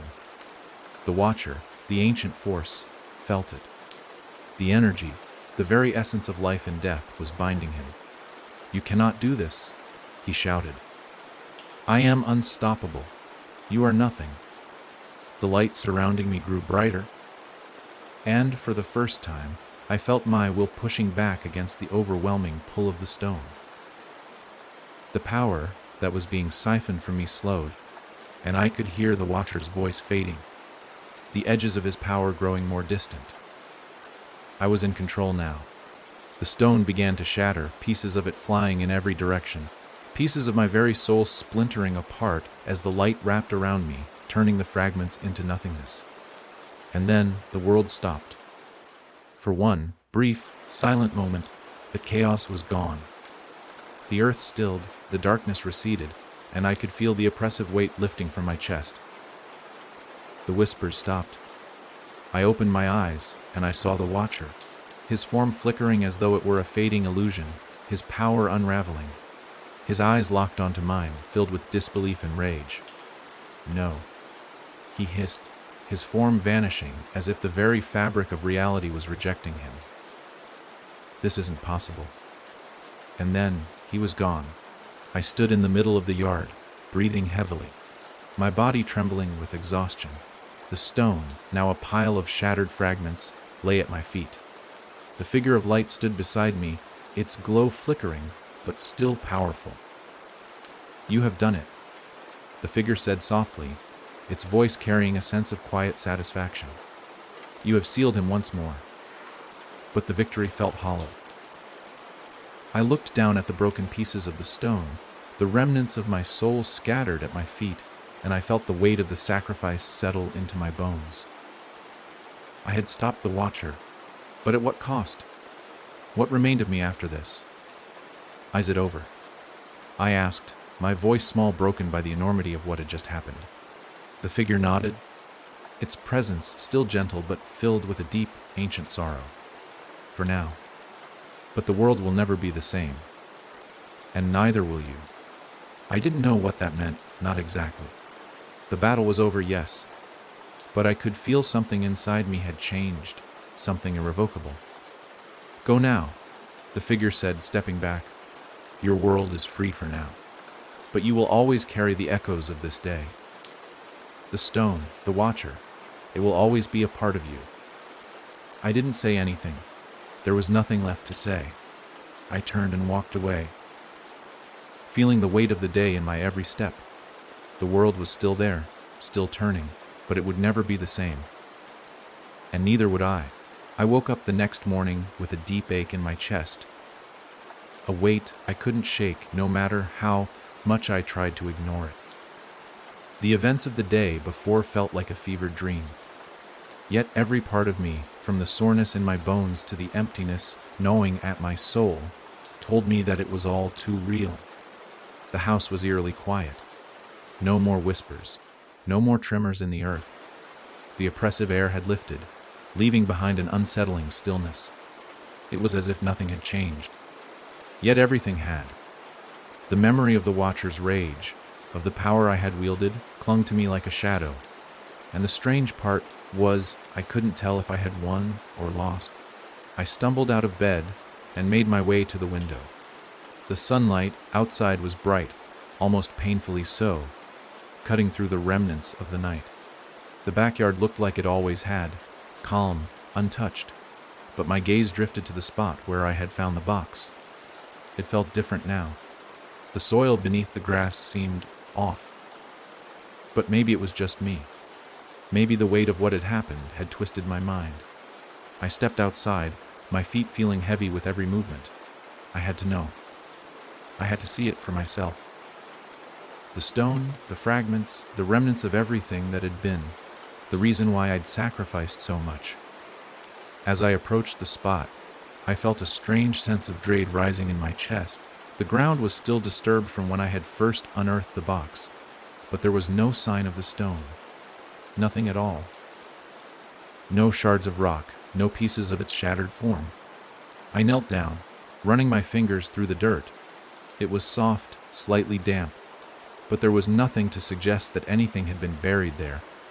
Nothing to suggest the dark force that had once pulsed from that very ground. Had I imagined it all? I pushed aside the doubt and focused on the task. The ground was quiet beneath my hands as I sifted through the dirt. My fingers brushed against something cold hard. The box. It was there. It shouldn't have been. The box that had once held the stone, the box that had been buried for so long, was back, untouched, undisturbed, sitting in the same spot where I had unearthed it. I pulled it from the earth, my heart racing. My breath caught in my throat as I wiped the dirt away, revealing the familiar worn surface. The same engravings were there, etched into the sides, but now they seemed to pulse with a faint glow. It was subtle, but it was there. The box felt heavier this time. My hands trembled as I ran my fingers along its edges. The power inside it, the same power that had been bound within the stone, still lingered. But there was something different now. It felt darker, more dangerous. As I stood there, holding the box, the world around me seemed to change. The wind picked up, rustling the leaves of the trees, and the sky darkened, the clouds swirling ominously above. The air grew thick again, heavy with the weight of something terrible. I couldn't breathe. I could feel it. The Watcher, or what was left of him, still lingering in the space between reality and the world beyond. Suddenly, I wasn't alone. The figure appeared before me, its radiance still powerful, but now it was different. It was less certain, its glow flickering as if struggling to hold its form. The once immense power it had radiated now seemed fragile. You should not have opened it. The figure said, its voice softer now, tinged with regret. The seal was never meant to be broken. I swallowed hard, still clutching the box to my chest. But I stopped him. I destroyed the stone. I gave everything to destroy the Watcher. I thought it was over. The figure's form flickered again, and I could see the wariness in its light. It was over, for a time. But nothing truly dies. Power, like the Watcher's, is eternal. It cannot simply be destroyed. It will always find a way back. The reality of what it was saying hit me like a freight train. The Watcher was still here. He was never truly gone. I had sealed him away temporarily, but I had made a mistake. The power in this box and the remnants of the stone wasn't just something I could lock away. It was a force that couldn't be contained by mortal hands. The Watcher's power would always find a way to seep through, to claw its way back into this world. I stared at the box in my hands, the weight of it heavier now than it had ever been. The faint glow from the engravings pulsed like a heartbeat, calling to me, to the darkness, to the power that was still buried deep within it. There is more to this world than what you have seen. The figure continued, its voice more somber. More than the stone, more than the Watcher. There are forces beyond human comprehension, forces that exist beyond the veil of life and death. I felt my stomach drop. What are you saying? What's happening? The box is not just a seal, the figure said. It is a doorway, and it has been opened. The Watcher may be sealed for now, but the gateway between worlds is weak. Others are waiting. There is a reason why he was imprisoned. There is a reason why the box was buried. I felt a chill run through me. The earth beneath my feet seemed to tremble with a deep, resonant power. Something was waking up. Something I couldn't understand, but I could feel it in the pit of my stomach, crawling up my spine like icy fingers. Who? I asked, my voice shaking with fear. Who is waiting? The figure did not respond. Its light flickered again, dimming, and I realized something was draining from it. Something was taking away the figure's power, something connected to the very forces I had unleashed. I could see it in its form, in the way it began to dissolve into the air, its edges blurring and fraying like the last threads of a forgotten dream. You must act quickly, the figure said, its voice growing faint. Before it is too late, but before I could respond, it was gone. I stood alone in the yard, the box in my hands, trembling. The Watcher might have been sealed, but there were more forces at play here. Forces I hadn't even begun to understand, and I had opened the door for them. I had no choice now. I had to stop them. The weight of the figure's words still lingered in my mind, the final remnants of its fading presence reverberating in the stillness. The box in my hands felt heavier than ever, its pulse steady and unyielding. Something was waking, something ancient, something that had been waiting for this very moment. The Watcher wasn't the only force I had unknowingly set free. There were others, hidden in the shadows of time, watching, waiting for the veil between their world and ours to weaken. And I had opened the gateway. I felt the ground beneath me shift again. Not violently this time, but subtly, as though something beneath the surface was stirring. The wind began to pick up, swirling around me. The rustling of the trees now more than just a breeze. There was a weight in the air, something oppressive, as if the very earth itself was holding its breath. The temperature dropped, and I could see my breath in the cold air. I took a step back, holding the box tight against my chest, afraid that even the slightest movement would set something off, something worse than what I had already unleashed. The shadows seemed to stretch unnaturally long across the ground, and the whispers, those maddening whispers, returned, only now they weren't just faint murmurs, they were close. I turned quickly, expecting to see something, but the backyard was as it had always been. The trees, the grass, the fence, nothing had changed. But everything felt wrong. The air felt too heavy, the silence too thick. It was as though the world had been painted over with a layer of something foreign, something ancient. And then I saw it. At first it was just a flicker in the corner of my vision, a movement. But when I turned my head to focus on it, I saw it clearly. A figure, tall and looming, standing at the edge of the yard by the trees. It wasn't the figure of light. It wasn't the Watcher either. It was something else. The figure was obscured in shadows, its outline flickering in and out of sight as though it couldn't quite decide if it was part of this world or another. Its form was vaguely humanoid, but the edges were blurred, twisting and shifting as though its very existence was uncertain. Its presence alone made the air grow heavier, suffocating. I couldn't move. I stood there, paralyzed by fear as the figure took a step forward. Another. And another. It moved with unnatural fluidity, as if it didn't need to walk, just glide through the air toward me. I could feel the coldness emanating from it, like the chill of a winter night that seeps deep into your bones, leaving you hollow and empty. Its eyes were the only part of it that remained solid, glowing with an otherworldly light. Eyes that burned into me with a ferocity that made my heart race. It was as if the figure could see through me, into the very depths of my soul, and it didn't like what it saw.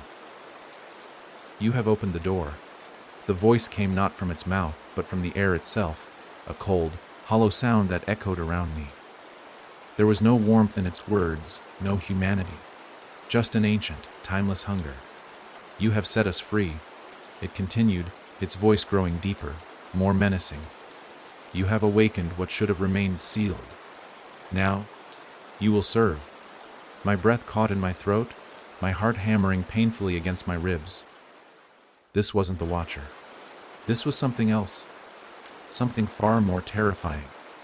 The Watcher had been only one piece of the puzzle, but this thing was far older, far darker. "What do you want?" I managed to rasp, my voice shaking with fear. The figure paused, its glowing eyes flickering in a way that made the air around me feel even colder. It took another step closer, and the ground beneath its feet seemed to distort, as though it were warping reality itself. "We want what is ours," it said, its voice now a cold whisper in the wind. "The world you know is a fragile thing, a moment in time. We are eternal. And you." It paused, its gaze locking onto me. "You will help us return." I backed away slowly, my mind reeling. I had been foolish, so foolish. I had thought the worst was over, that by destroying the stone and sealing the Watcher away, I had undone the damage. But the damage wasn't done. It was only just beginning. The Watcher had been a doorway. But this was something that had always been there, waiting in the cracks, waiting for the right moment to emerge. And now, that moment had come. I looked at the box still clutched in my hands. The figure could sense the fear rising in me, could feel the struggle within me, and it fed off it. It was growing stronger, more powerful with each passing second. "You cannot escape." The figure intoned, its voice becoming more insistent.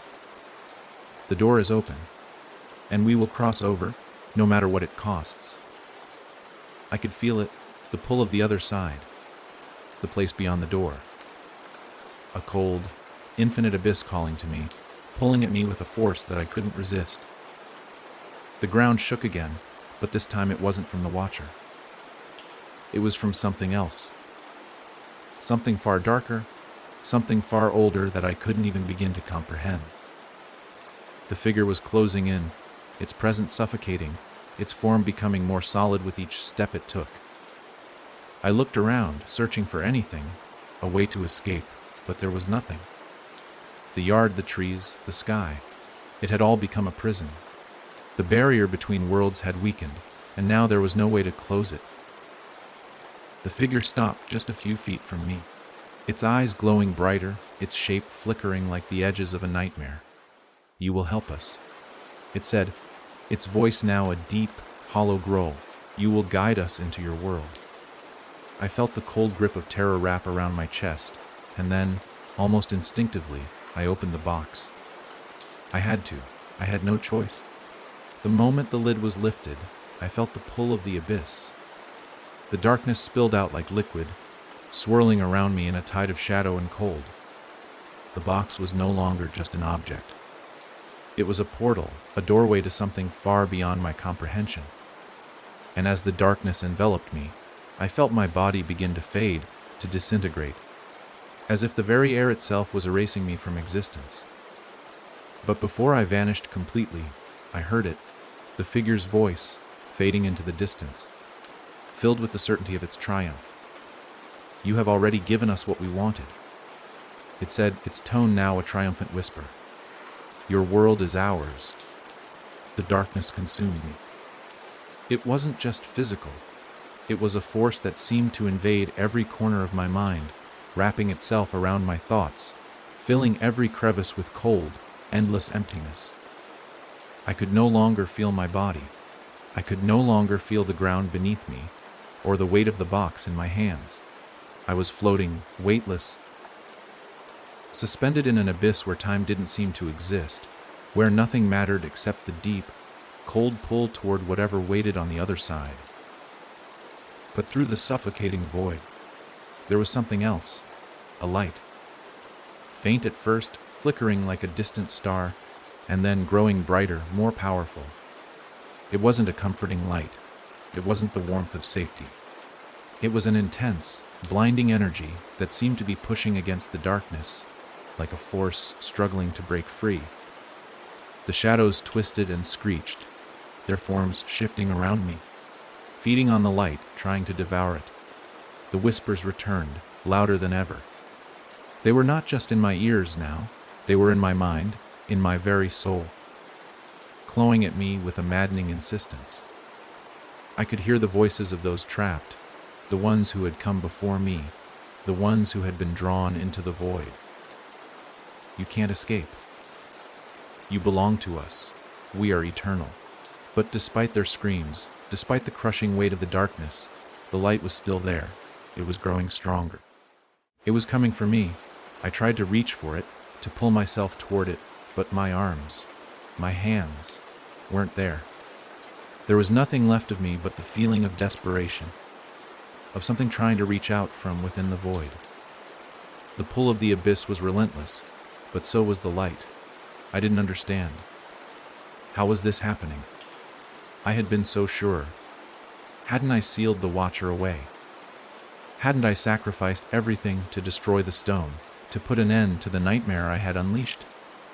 But the figure had warned me. It had told me that the Watcher was not the only one waiting, not the only force that would cross over. I had opened the door, and now there was no going back. The light surged forward, a beam of pure, unfiltered energy that cut through the shadows like a blade. It didn't push them away, it disintegrated them. The darkness shrieked in fury, but the light didn't relent. It was too powerful. It was meant to stop this. It was meant to drive the darkness back. And then, as if the very fabric of reality was being torn open, I felt it, myself, my consciousness, being yanked toward the light. It wasn't a gentle pull. It was a force, raw and unyielding, ripping me from the suffocating void. The whispers turned to screams of rage and terror as the darkness was consumed by the light, the very shadows dissipating into nothingness. I felt myself being drawn closer, the light enveloping me like a protective shield, like the embrace of something ancient, something that had been waiting. The void, the dark figures, the abyss, they were all fading, slipping away like the last remnants of a forgotten nightmare. And then, just as suddenly as it had started, everything stopped. I gasped for breath, though I hadn't realized I had stopped breathing at all. The air around me was thick, but it was warm. The suffocating chill of the void was gone, replaced by a heavy, comforting warmth. I could feel the ground beneath me again. Solid. Real. I opened my eyes. I was back in the backyard. The sky above me was a muted, soft gray, but the oppressive darkness had lifted.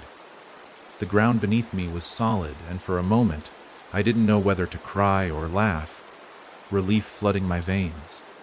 But something was wrong.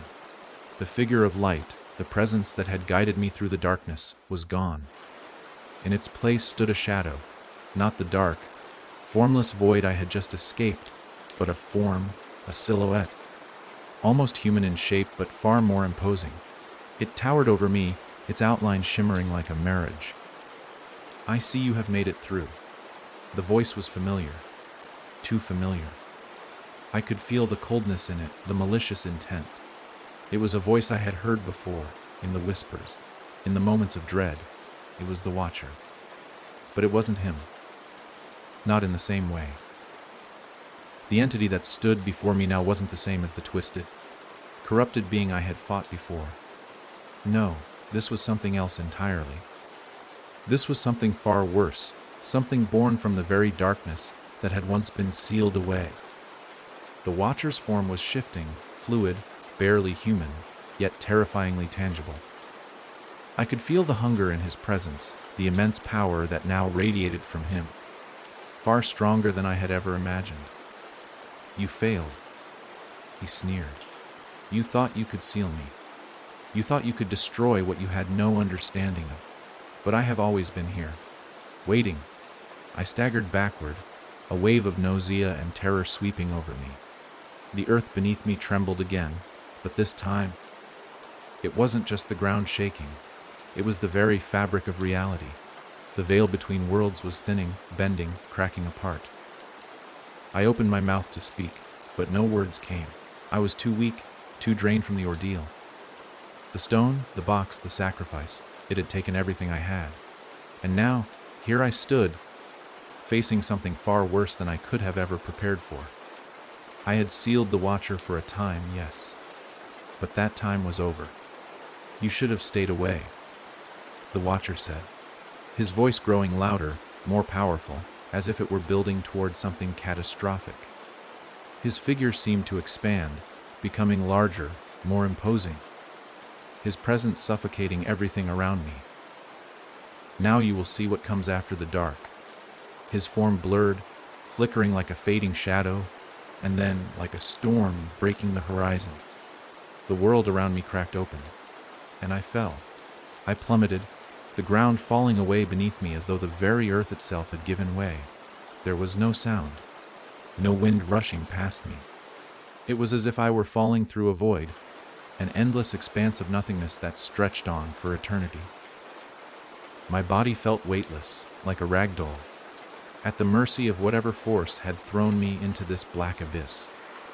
I reached out instinctively, desperate to grab hold of something, but there was nothing but darkness and the creeping sensation of cold that gripped me from all sides.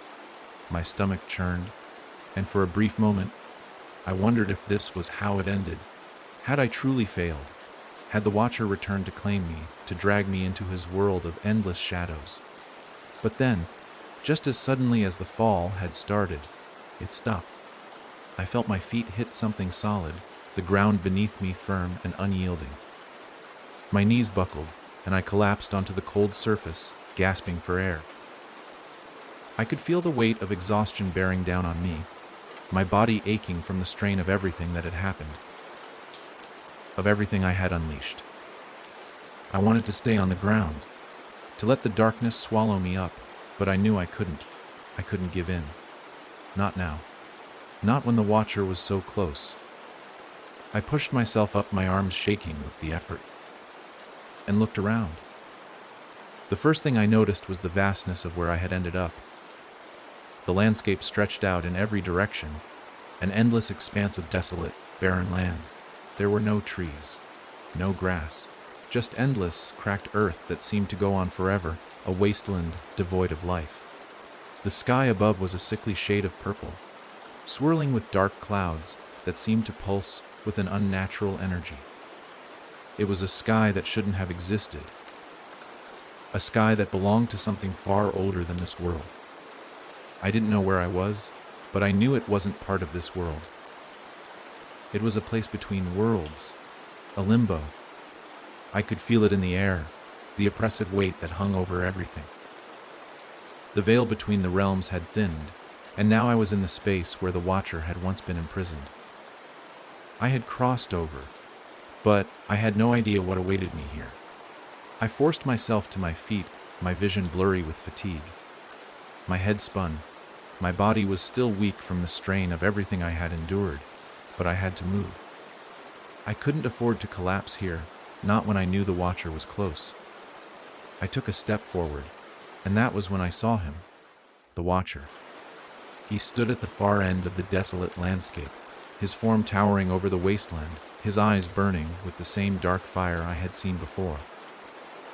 His body was shifting, flickering between solid and shadow, as though he couldn't decide what form he wanted to take. The very air around him seemed to warp, rippling with his power.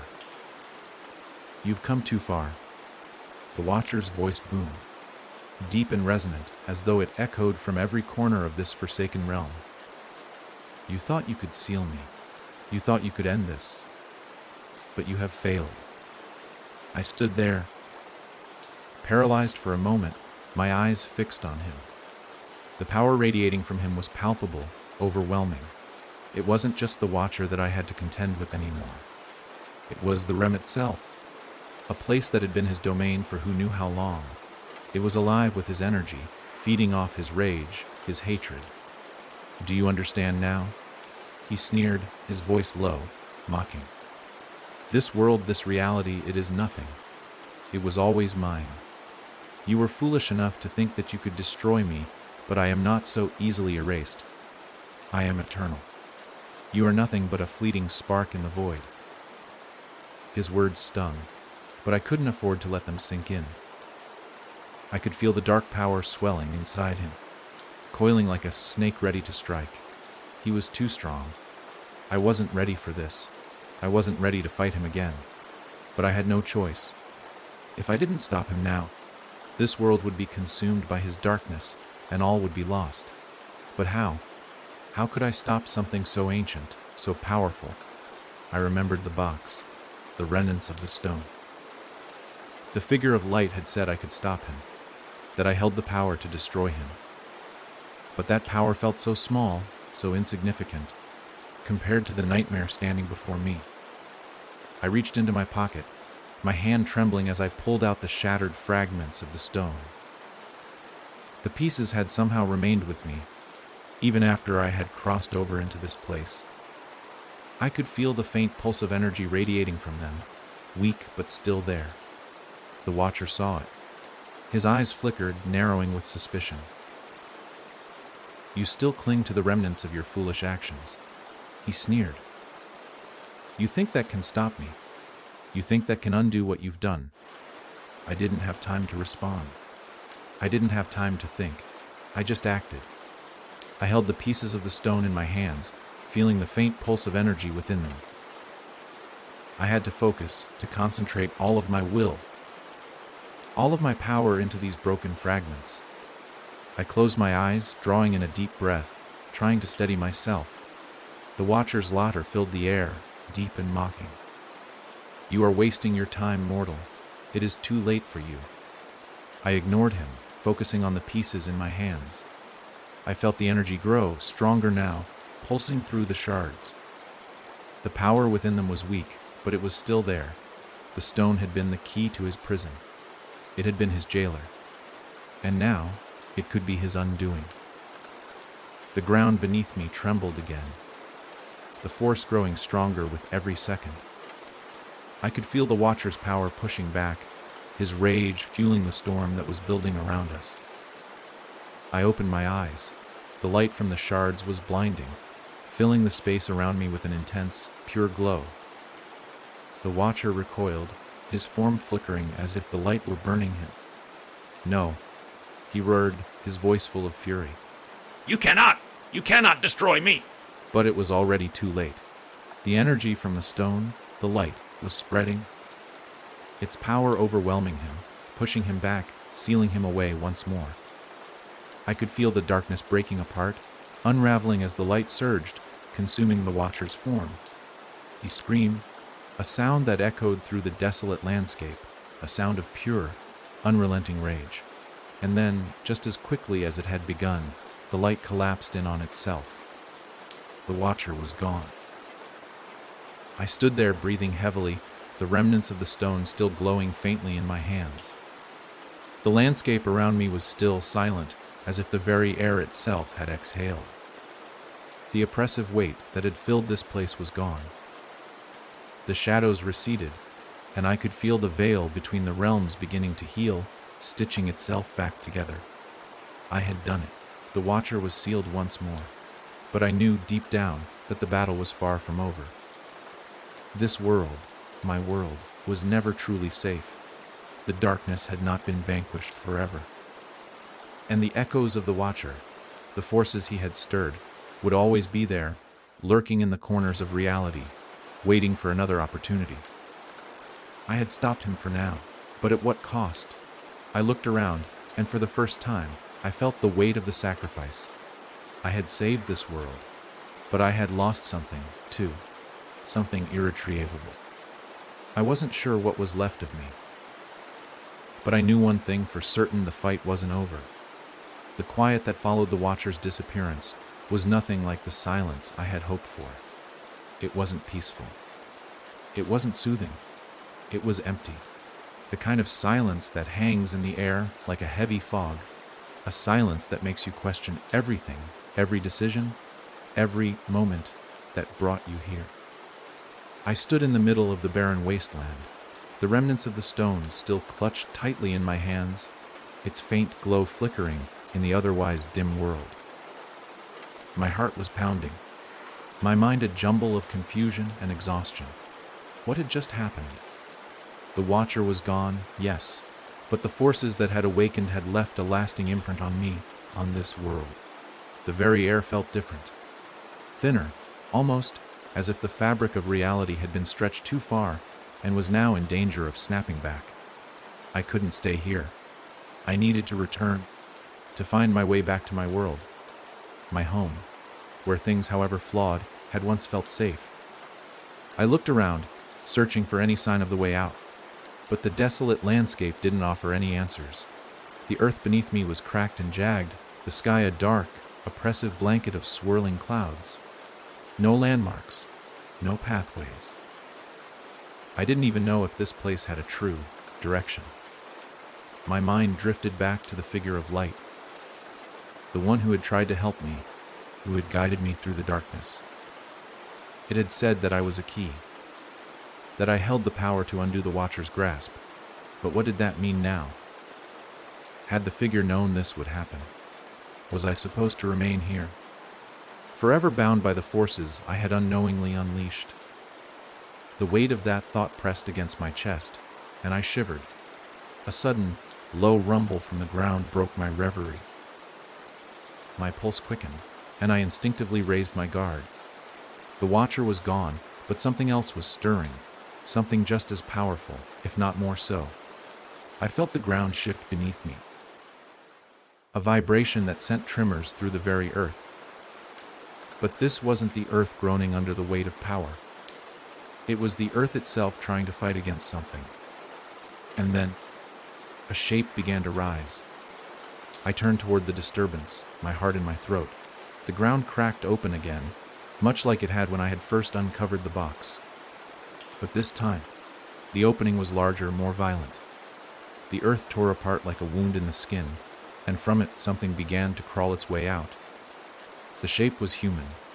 No, humanoid. But there was something deeply unnatural about it. Its limbs were unnaturally long, its body thin to the point of being skeletal. Its skin was pale, almost translucent. And its face was the worst part. It was obscured by shadows, its eyes glowing with an unsettling, haunting light. Its mouth was wide, too wide, stretched in a grotesque grin that was devoid of any trace of humanity. It wasn't the Watcher, but it didn't need to be. It was another of the entities I had unleashed, another force that had been sealed away with the others. A new nightmare to replace the last. The creature pulled itself free from the crack in the earth with sickening ease, its movements jerky, inhuman. It was as if it had been sleeping beneath the surface, waiting, biding its time for just this moment when the door had been opened again. It lifted its head, and the air seemed to grow colder, denser with each passing second. You. It rasped, its voice like the rustle of dead leaves, its words laced with ancient malice. You brought me back. I took a step back, my pulse racing. What are you? I whispered, my throat dry, my mind scrambling for answers.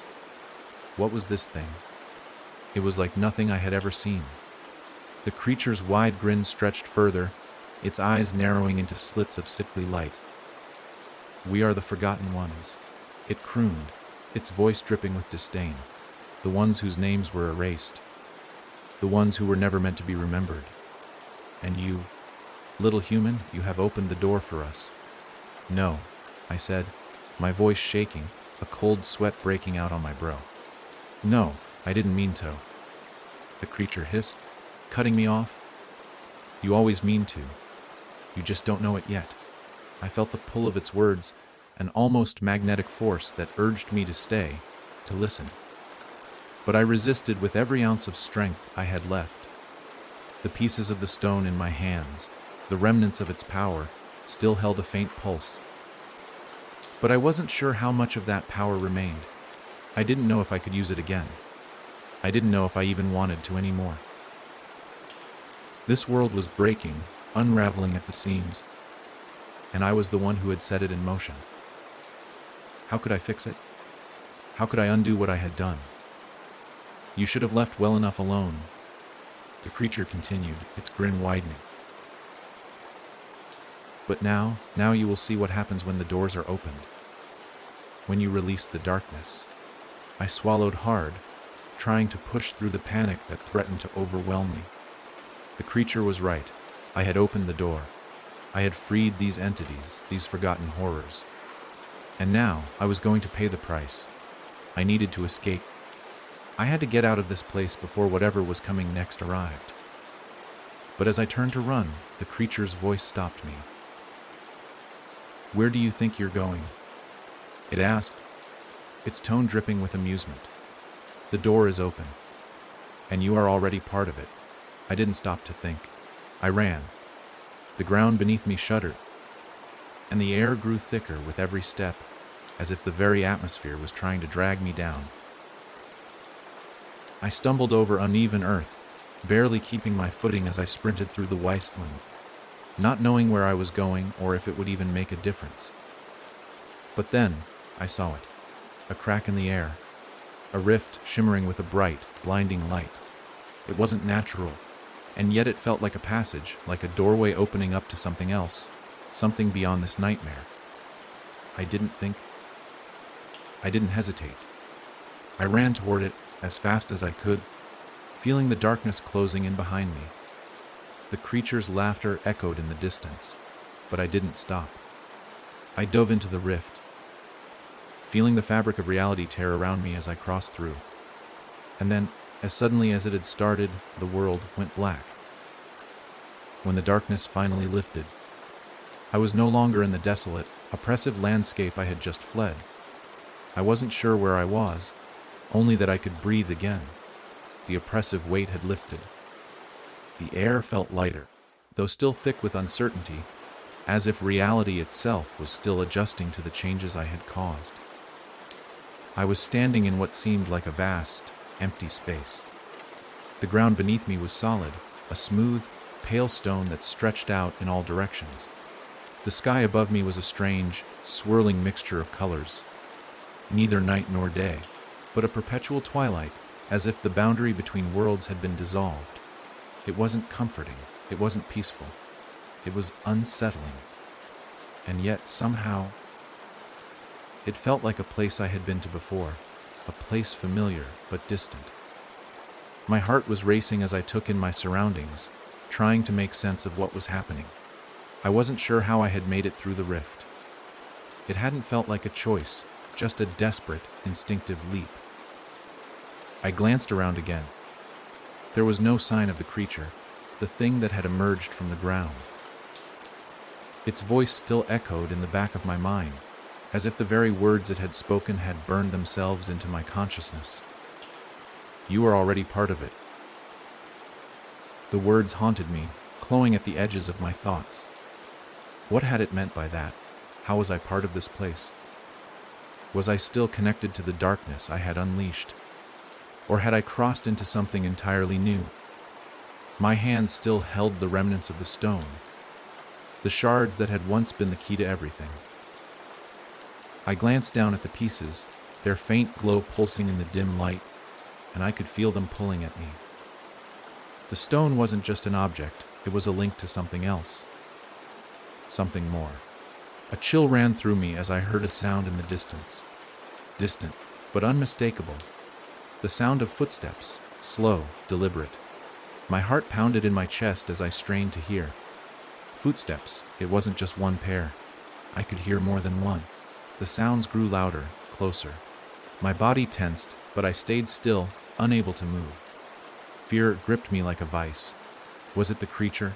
Had it followed me through the rift? Was this just another part of its game? Then I saw them. Figures, shadows moving in the periphery of my vision, coalescing into distinct shapes as they drew nearer. They were tall, thin, their bodies cloaked in flowing robes that seemed to shimmer with a strange, ethereal light. Their faces were hidden behind masks, smooth, featureless, and pale, but with an unsettling, knowing smile carved into the surface. Their eyes glowed faintly from behind the masks, giving them an almost otherworldly presence.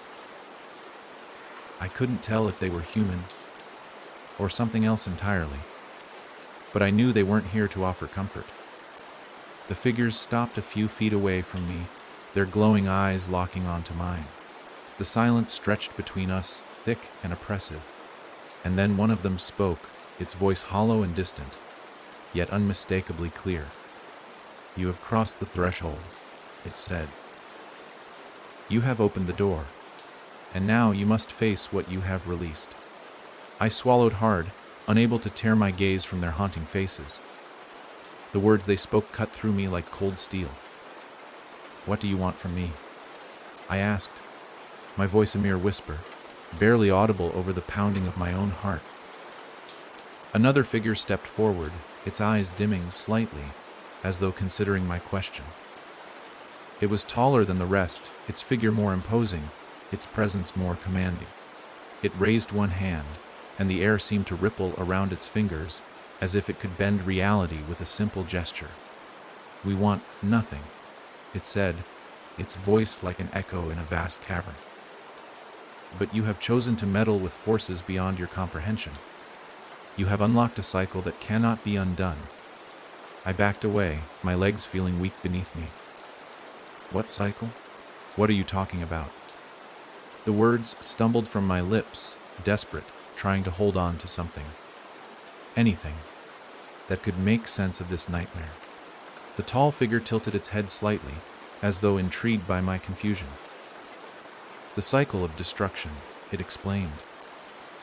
"The cycle that you have set in motion. You were the one who found the stone, the one who opened the box, the one who released the Watcher. You thought you could stop him, didn't you?" I didn't know how to respond. How could I explain it? How could I even understand it? The figure stepped closer, its masked face unreadable. "You were a key, yes. A vessel. The Watcher was merely a part of what you have allowed to cross. You have unwittingly opened the door to a realm that was never meant to exist in this world." My head spun. "A realm?" "Yes," the figure replied. "A realm of endless possibility. The Watcher was a part of the darkness, yes, but he was only a fragment of something much greater. Now, this world has been tainted." My heart sank. I had done this. I had unknowingly cracked open the door to this realm. And now, the world would be consumed. I wanted to argue, to say that I had tried to stop it. But I knew deep down that it didn't matter anymore. I had crossed a line. I had opened something that should never have been opened. The tall figure spoke again, its tone grave and filled with an ancient finality. "You cannot return from this. You cannot undo what has been done. This realm is now part of your world, and soon the borders will blur. You will not be able to tell what is real and what is not. You will be forever connected to what you have awakened." The word struck me like a hammer blow. Forever connected. I thought back to the last moments of the Watcher. Had I truly sealed him away, or had I simply created the conditions for something worse to emerge? I had thought I was doing the right thing. I had thought I was saving the world. But I had been wrong. The Watcher was just the beginning. The figures stood in silence as the weight of their words sank in. I could feel the pull of something, an inevitability that clawed at me from the depths of this strange world. I had opened the door, and now I had no choice but to face what came through it. One of the figures stepped forward again, its gaze unwavering. "You have no choice but to embrace it." It said, its voice cold and unfeeling. "You have unleashed this fate, and now it is yours to bear." I closed my eyes, a wave of despair washing over me. What was left for me now? How could I ever make things right? How could I undo what I had set in motion?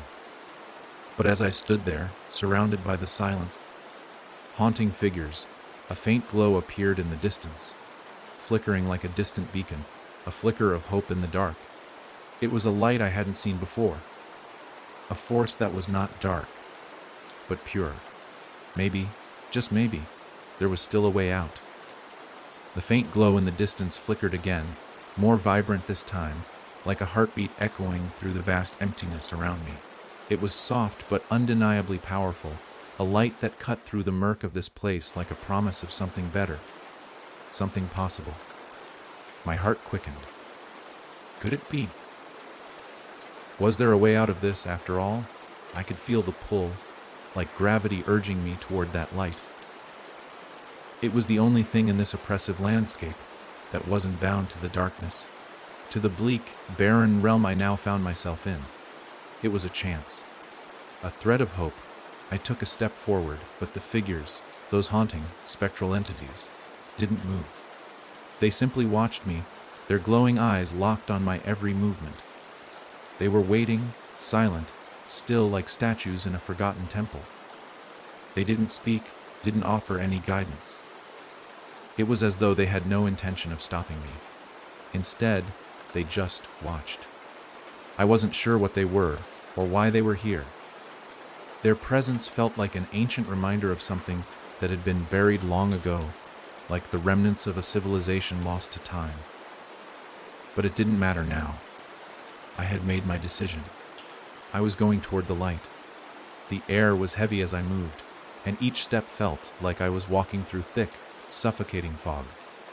The silence was all-consuming, but I pressed on, the light growing closer. Every inch forward seemed like a struggle, but I couldn't stop. Not now. Not when there was a possibility of redemption. There had to be something. Some way to undo the damage I had caused. The figures didn't move. They didn't speak. They just remained frozen in place, and I could feel their eyes following me. But I didn't dare look back. I couldn't. The path I had chosen was ahead of me, not behind. Finally, after what felt like an eternity, the light became clearer, more defined. It wasn't just a flicker now. It was a presence, not like the Watcher's dark power, but something bright, something pure. It was unlike anything I had ever encountered before. It felt warm, almost like the sun after a long winter, an energy that was alive. I reached out, my hand trembling as I stepped closer, crossing the threshold into the glowing light. And as soon as my fingers brushed the air surrounding it, a flood of memories rushed through me. Not my memories, other memories. Visions of places and times that stretched back before anything I had ever known. Ancient lands where the sky burned with a brilliant fire, and the earth was alive, pulsing with energy. I saw towering structures, people dressed in robes, their faces filled with a quiet, eternal understanding. I saw the first stones being placed in the earth, the beginning of the very world I had just come from. The visions came and went in a blur, but the message was clear. This wasn't just a place of refuge. It was a doorway. The doorway. The gateway to what lay beyond the thin veil that separated worlds. I could hear the voices now, not in whispers, but in a chorus of harmonious tones. They weren't the same voices that had tormented me in the darkness. These were different, filled with calm and peace, the kind of voices that carried the wisdom of ages. "You have come to the threshold." A voice spoke, though I couldn't tell where it came from. It wasn't one of the figures behind me, but something more immense. Something that seemed to reverberate through the air. "You have unlocked the path. You have released what was always meant to be." I felt my body tremble, but this time it wasn't from fear. It was something else, something deeper, like a shudder of recognition. "What am I supposed to do?" I asked, my voice barely a whisper. filled with the weight of the enormity of what I had just walked into. "You must choose," the voice replied. "You must complete the cycle you have started. The Watcher was only the beginning, but you have the power to set things right." I closed my eyes, taking a deep breath. Set things right? How could I, after everything I had done? After unleashing forces that I could barely comprehend? The Watcher had been a nightmare. Yes, but now, in the face of something much larger, something older than time itself, could I really stop it? Could I ever make the world safe again? I turned to look back at the figures, but they were no longer staring at me. Instead, they had turned their gazes to the light, as though they too were waiting, drawn to it, bound to it in some way. "You must act now," the voice said again, its tone more insistent. "The rift between worlds is fragile. If you wait, if you hesitate, the power that has been unleashed will consume all." The light seemed to pulse once more, stronger, more urgent.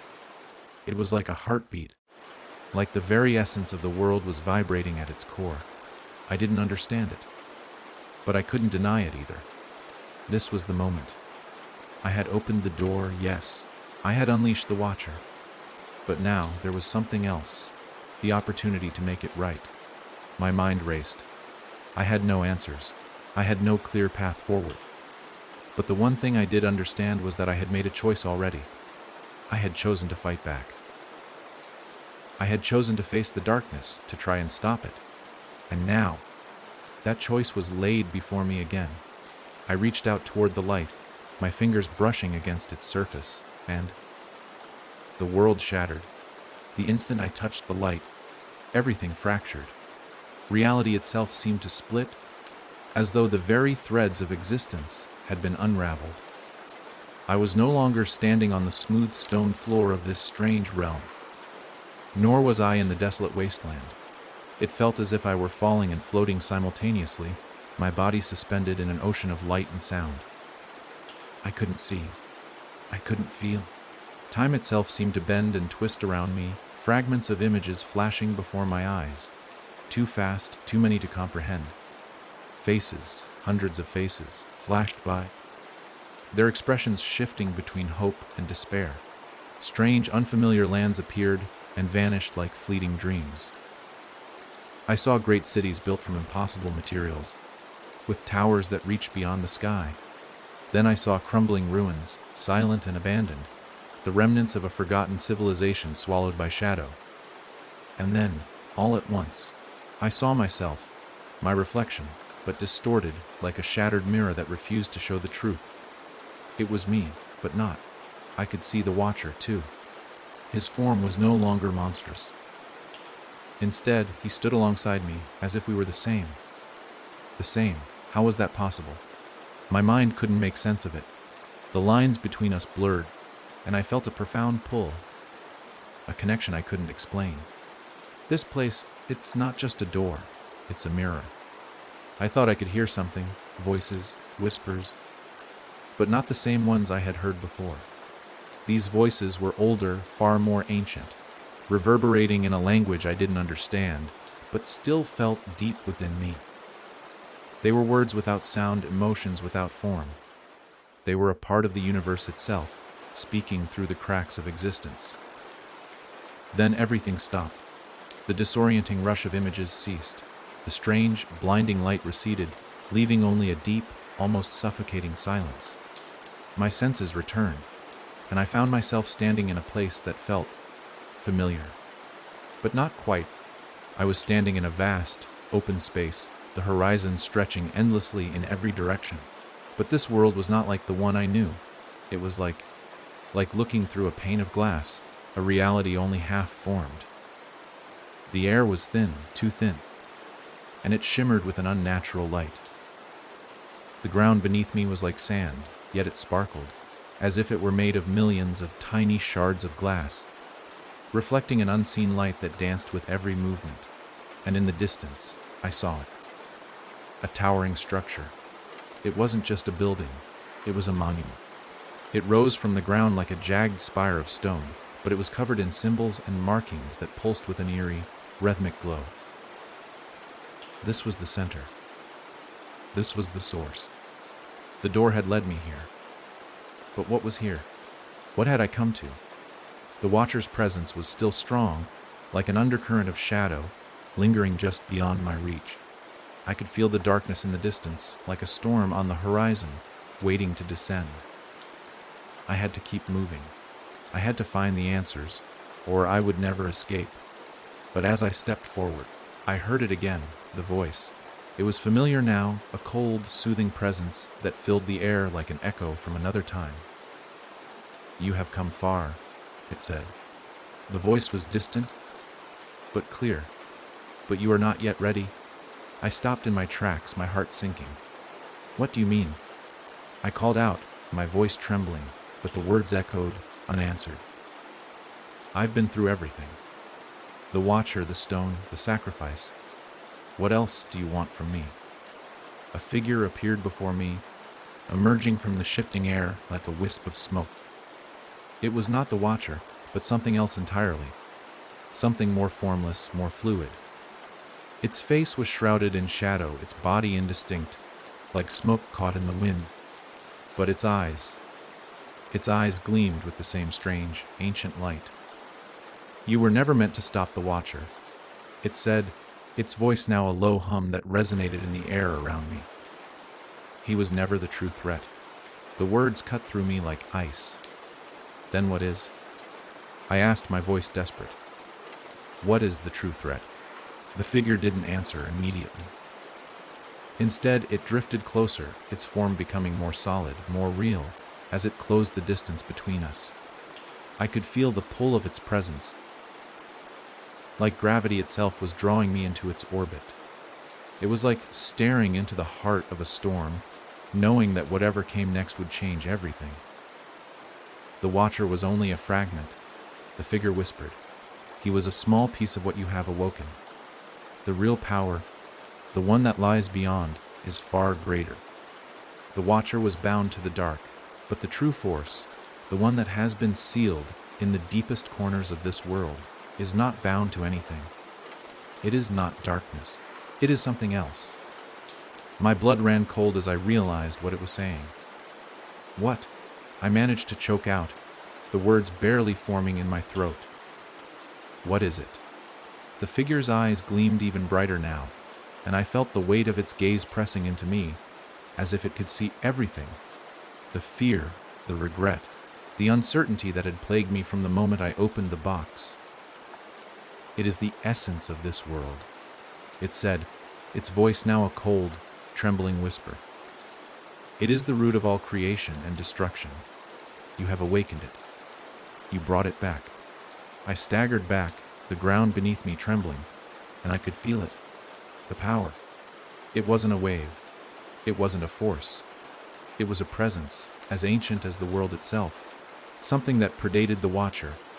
Something that had been buried far deeper than I could comprehend. My vision blurred, and for a brief moment I saw it, the true face of the darkness. Not the Watcher, not the shadows, but something far more terrible. A being that existed beyond form, beyond reason.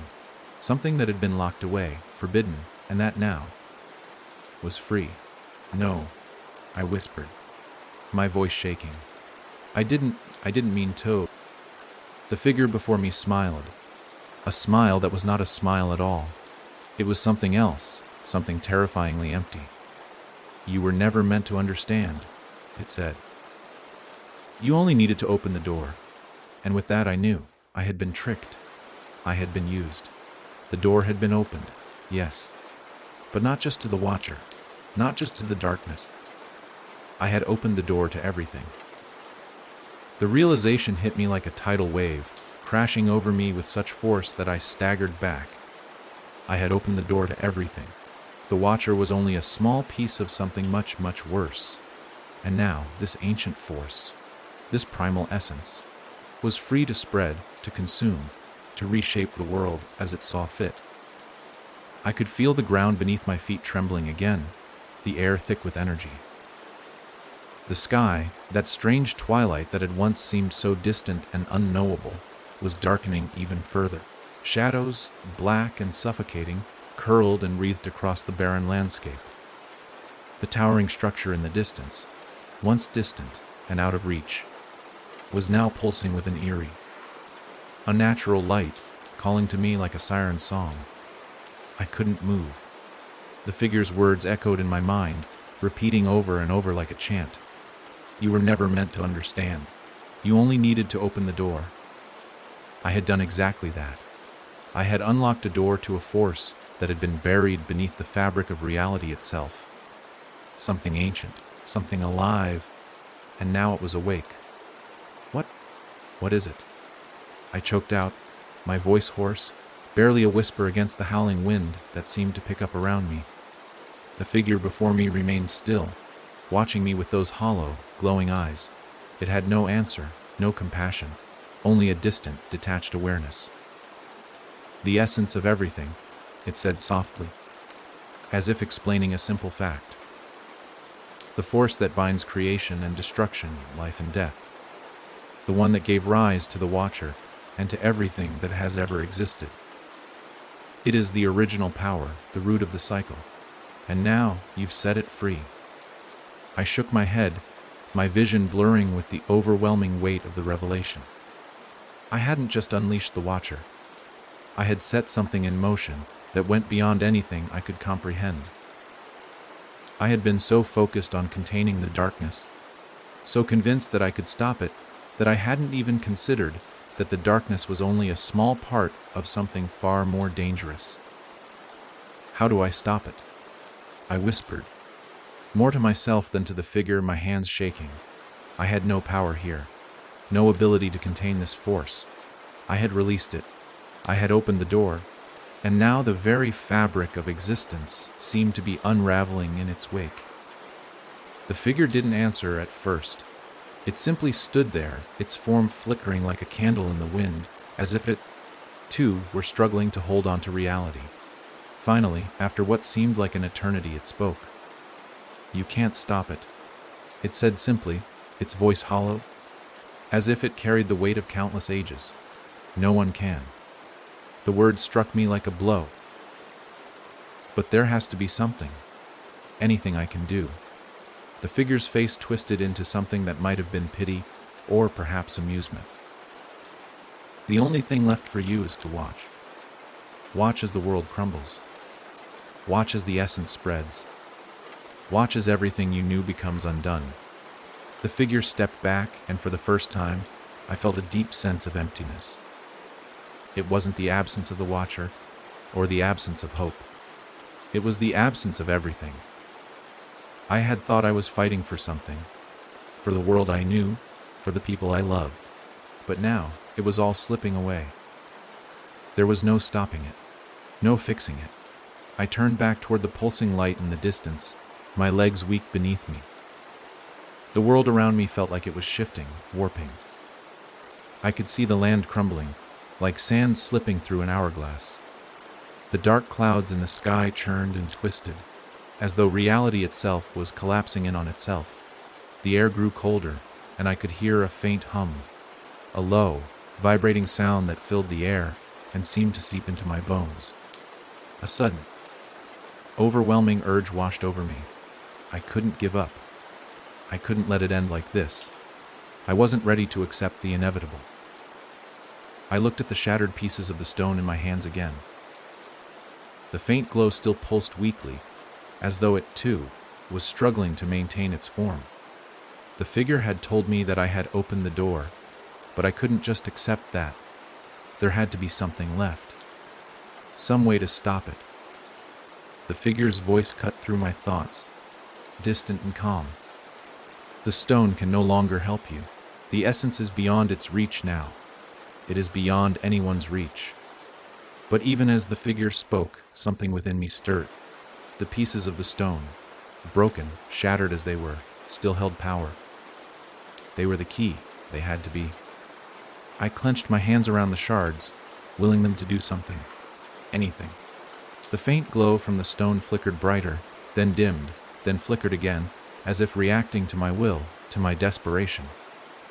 Please, I whispered, not to the figure, not to the darkness, but to the stone itself. Please help me." The ground beneath me shook violently, and the light from the stone flared brightly, blinding me for a split second.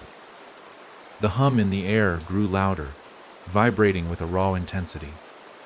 I could feel the power within the shards of the stone, the remnants of the very energy that had once imprisoned the Watcher, flooding back into me. And then, for the first time, the darkness recoiled. The force, the essence, felt it. It was drawn back, like a beast that had been struck by an unseen blow. Its grip on reality weakening. I could feel it like the tide pulling away, retreating into the farthest corners of this fractured world. But it wasn't gone. It was only stalled. The energy in the shards surged, and I felt the power coursing through me. Raw, untamed, and dangerous. The very fabric of this world seemed to shudder with every pulse of energy. My body trembled with the force of it, but I held on, knowing that I could never give up. If I let go now, it would be over. The cycle would be complete, and everything I had fought for would be gone. "You cannot win," the figure said, its voice growing faint, as if the essence was pulling away, retreating into the void. "You are only delaying the inevitable." But I didn't care. The light from the shards grew brighter, and the earth beneath me cracked open, revealing the true center of the force. The pulse of energy surged again, and I felt it. Felt the Watcher, felt the ancient essence trying to reclaim the space, trying to fill the rift I had opened. I pressed forward. The energy was mine to control now. The shards, the power, the essence. I had become part of it, a vessel for what was to come. The Watcher had been only the beginning. But I would end it. I would make the cycle stop. But first, I had to face the force that had been waiting. And I had to destroy it. The power surged through me like a living thing, a current of energy so raw and primal that I could hardly contain it. The stone fragments in my hands pulsed with life, glowing brighter with each passing moment. The world around me seemed to react to the power. Darkness receded, the ground shifted, and the twisted air hummed with the vibrations of something ancient, something untouchable. I could feel the force within me, the essence I had unleashed, and I knew, somehow, that I was its final obstacle. The figure had warned me that I was only delaying the inevitable. It had said that I couldn't win, that nothing could stop what had already begun. But in that moment, as I stood there in the shifting, unstable landscape, I felt something else, a flicker of defiance, a burning desire to prove them wrong. I wasn't just a vessel anymore. I wasn't just a pawn in some cosmic game. I had control. I had power. The rift I had opened, the doorway to everything, had been a mistake, a terrible mistake. But it was my mistake, and I would be the one to put an end to it. No one else. Not the Watcher. Not the figure who had watched me from the shadows. It had to be me. I closed my eyes for a moment, steadying myself against the overwhelming energy that surged within me. I could feel the force pushing back, could feel the weight of it trying to pull me into the void. But I held on, focusing on the light in my hands, the glowing shards of the stone. They were the key to everything, the key to sealing the essence away, to putting an end to the cycle of destruction I had unleashed. I couldn't hesitate. Not this time. I raised the shards high above my head, feeling the pulse of power surge again. The air crackled like static electricity, and the ground beneath me began to tremble once more. It wasn't the rumbling of a distant quake. It was something far more profound. This wasn't just the land shifting. This was reality itself, buckling under the weight of what I was about to do. The darkness screamed. A ripple of energy shot out from the stone fragments in my hands, slicing through the air like a blade. I could hear the Watcher's voice now, distant but powerful, roaring from the depths of the void. "You cannot stop it. You cannot destroy me." But the voice, powerful as it was fading. I could feel it weakening. The darkness recoiled, as if the light from the stone was burning through it. unraveling the very fabric of its being. The essence that had been coiled tightly around the universe, feeding on everything in its path, was losing its grip. The power within me, the energy of the stone, was fighting back, a light that refused to be consumed by the darkness. I could feel it now, the core, the true essence of everything, the force that had been locked away for so long. It was angry, it was ancient. It was the very heartbeat of this place, of the realms beyond, and it was screaming in fury as it was pulled toward the light. But this time, it wasn't in control. I was. With a scream of my own, I thrust the stone fragments downward, slamming them into the ground with all the force I could muster. The world shook around me, the sky cracked open, and the light from the stone blazed brighter than it ever had before. The earth split, the rift in reality widened, and then, all at once, everything exploded. There was no sound, no warning, just a flash of blinding light and a pulse of energy so intense that it felt like my very soul was being torn apart. The force, the essence, the darkness, all of it collapsed inward, drawn to the light, swallowed by the power of the stone. I felt myself being torn along with it, my body pulled in every direction. I was no longer sure if I was standing or falling. I was no longer sure if I even existed in the way I had before. But then, in the blink of an eye, it stopped. Everything went quiet. The light dimmed, the energy faded, and I found myself standing once again on solid ground. But the landscape had changed. The rift, the doorway I had opened, was gone, sealed tight, as if it had never been there in the first place. The air was still. The ground beneath me was whole, unbroken. The sky above was dark, but not in the suffocating, oppressive way it had been before. It was a quiet darkness, the kind that comes after a storm has passed, after the chaos subsides. I looked down at my hands. The stone fragments were no longer glowing. The power they had contained was gone. In their place was only silence. I had done it. I had sealed the door. I had destroyed the essence.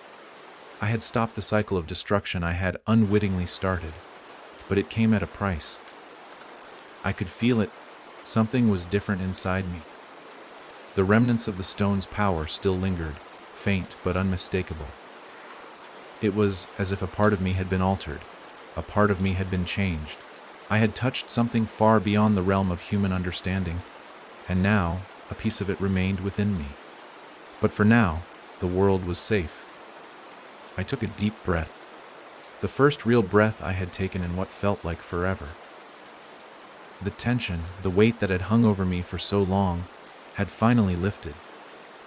I had saved the world, not in the way I had imagined, not in the way I had hoped, but in the only way that mattered. The figures that had watched me from the shadows were gone. The rift was sealed. The essence was no more. And the Watcher, though a part of him remained, was trapped once again. I had done it. I had won. But I knew the cost of this victory. It wasn't over.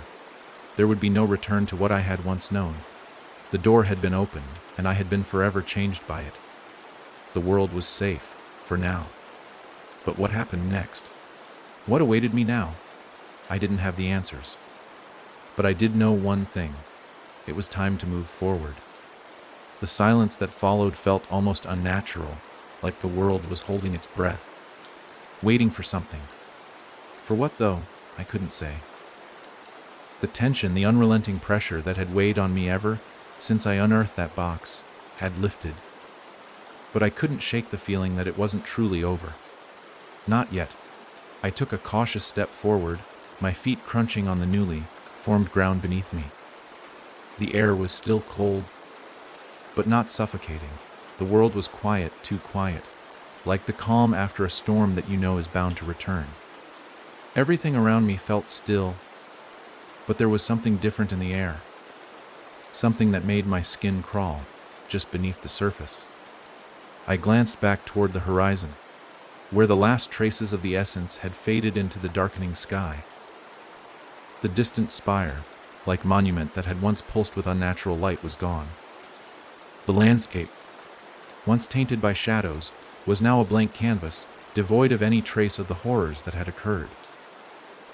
Everything felt sterile, untouched, but the eerie silence gnawed at me, as though something had been erased. Something important. I couldn't stay here. This place, the one where the rift had been opened, where the battle between light and darkness had been waged, was not home. It was a void, a space caught between worlds, and the longer I stayed, the more I felt that presence, that pull, drawing me deeper into it. I looked down at the stone fragments in my hands, now dull and lifeless. They had once held unimaginable power. They had been the key, the vessel through which the cycle of darkness had been set in motion. They were now nothing more than shards of a broken past. The door had been sealed, yes. But I couldn't shake the feeling that it wasn't just the stone that had changed. I had changed. My hand shook as I dropped the fragments onto the ground, the memory of the power they had once held lingering within me. The stones may have lost their glow, but something still stirred deep within me. It was as though the force, the power that had been in the stone, had transferred to me, leaving an imprint I would carry for the rest of my life. A sudden noise from behind snapped me out of my thoughts. I spun around, my heart racing, adrenaline surging through my veins once again. But there was nothing there, just the soft expanse of ground stretching out in every direction. And yet, something still felt off, something felt wrong. The figure. It stood at the edge of my peripheral vision, tall, shrouded in shadow, with glowing eyes fixed on me. I hadn't noticed it before, but now it was impossible to ignore. Its form flickered like smoke in the wind, its movements fluid and unnatural. It wasn't the Watcher. No, this was something else entirely. Something that had been here all along, lurking just beyond the threshold. I could feel its gaze on me, and every fiber of my being screamed at me to run. But my feet stayed rooted to the ground, as if I were chained by an invisible force. I didn't want to face whatever this thing was, but I couldn't look away either. The figure took a step toward me, its form growing more solid with every passing second, its energy radiating with an unsettling intensity. There was something ancient about it, something timeless and terrifying. "You," the figure whispered, its voice like a wind blowing through the trees, haunting and alien. "You are the one who opened the door." I swallowed hard, my throat dry as dust. "What do you want?" I asked, my voice trembling. The figure's form shifted, like it was made of shadows, like it could change in an instant. Its eyes burned brighter, and I could feel its presence pushing against me, pressing in from all sides. "What I want is simple," it said, its voice more commanding now, the words dripping with an ancient malice. "I want what you have taken." I took a step back, my pulse pounding in my ears. "I haven't taken anything. You opened the door." It hissed, its form flickering again, distorting like a mirage.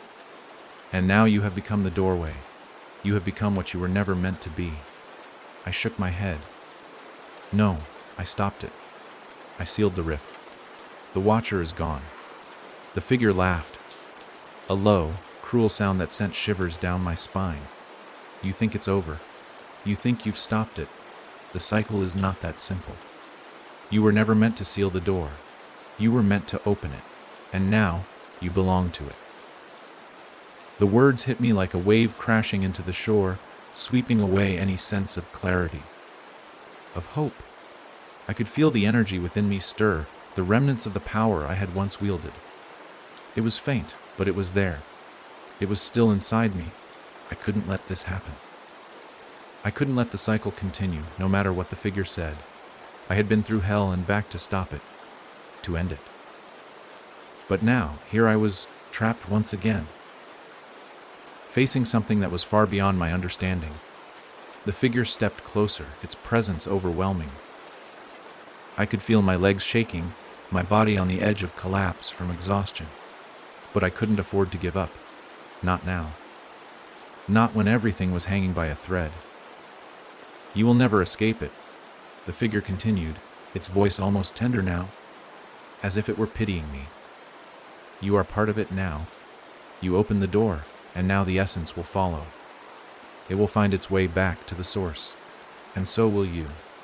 I tried to take another step back, but my feet wouldn't move. I was rooted to the spot, caught in its gaze, in its presence. I could feel the air shifting, bending around me, and the edges of my vision blurred as the world seemed to stretch and contract with each passing second. Why me? I managed to croak, my voice barely audible over the pounding of my own heart. Why was I the one chosen? I didn't ask for this. The figure didn't respond immediately. Instead, it tilted its head, its eyes gleaming with an unnerving knowing. You were never chosen, it said softly. You chose. A sick realization washed over me. I hadn't been chosen for this. I hadn't been some innocent bystander caught in the crossfire of forces beyond my control. No, I had chosen this path. I had opened the door, knowingly or unknowingly. I had been the one to release the stone. I had been the one to bring the Watcher back, to release the essence. And in doing so, I had tied myself to it, bound myself to whatever came next. And now, there was no escaping it. The figure reached out, its shadowy hand brushing the air. I could feel the temperature drop as it neared me, an icy chill crawling up my spine. The darkness swirled around it like a storm, pulling me into its orbit. You belong to us, the figure said, its voice like echo from the void. And now, you will bring us the next door. I didn't know what it meant. I didn't know what I was supposed to do. But I knew one thing for certain. There was no going back. The figure's words hung in the air like a death sentence, the weight of them suffocating. You will bring us the next door. The coldness of those words was like ice running through my veins, freezing everything inside me. My thoughts, my will, my hope. I couldn't breathe. The very air around me seemed to thicken, like something was pressing in on me from all sides, trying to squeeze the life out of me. The figure was standing too close now. Its presence was overwhelming, suffocating. Its glowing eyes fixed on me, pulling me in, anchoring me in place, making it impossible to look away. The next door. The phrase repeated in my mind like a mantra. I didn't understand it. What did it mean? What door? Hadn't I already closed the door? Hadn't I already sealed the rift, stopped the Watcher, and saved the world? Hadn't I done what was needed? But the figure's smug expression, its cruel grin, told me it was all for nothing. It wasn't over. I hadn't stopped it. I had just opened the way for something else, something worse. You opened the first door, the figure said, its voice dripping with satisfaction.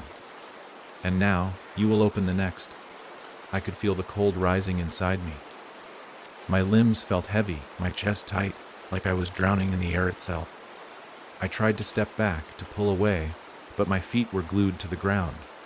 The figure's power held me in place, paralyzed, unable to move, unable to escape. The Watcher was only a fragment.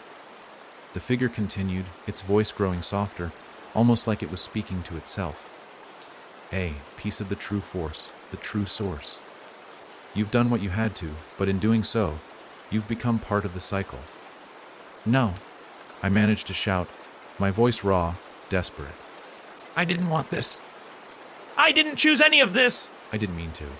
But the figure just laughed, a sound like gravel scraping against stone. You chose, little human. You always have. You were the one who unearthed the box. You were the one who opened the door. You were the one who released the Watcher. And now, you are the key. You are the one who must open the next door. I shook my head, trying to push past the overwhelming sense of dread, but it felt like trying to move through quicksand. The darkness was closing in. I could feel it, its cold tendrils reaching into my mind, pulling at my thoughts, my memories, my very essence. I closed my eyes, my mind racing. I had to do something. I couldn't just accept this. I couldn't. But what was left? The stone fragments were gone. The rift had been sealed. What more could I do? And then I remembered something. A flicker of a memory, something the figure had said earlier, something buried deep within me. The essence, the force that had been released when I opened the door, wasn't just a power. It was a cycle. It was the source of everything, the beginning and the end, creation and destruction intertwined. It had always been there, buried beneath the surface, but hidden away from the world. But now it had been awakened, and it needed a vessel. I was the vessel. I could feel it now, stirring inside me. The darkness, the essence. It was inside me, pulling at my soul, trying to merge with me. It was so powerful, so overwhelming, that I could barely hold on. The weight of it was crushing, suffocating, trying to pull me under, to make me its own. I couldn't fight it. Not directly. Not anymore. But I had one last chance. I opened my eyes, feeling the pressure of the darkness pushing against me. The figure stood before me, watching with an almost bored expression, as if it knew the outcome already. But I wasn't ready to give up. In that moment, I realized what I had to do. I wasn't just a victim of this cycle. I could control it. I could break it. I could be the one to undo everything. I reached deep within myself, into the very core of the darkness that had been festering in me, and I pulled it out. The essence, the power, it was still there, but now it was mine.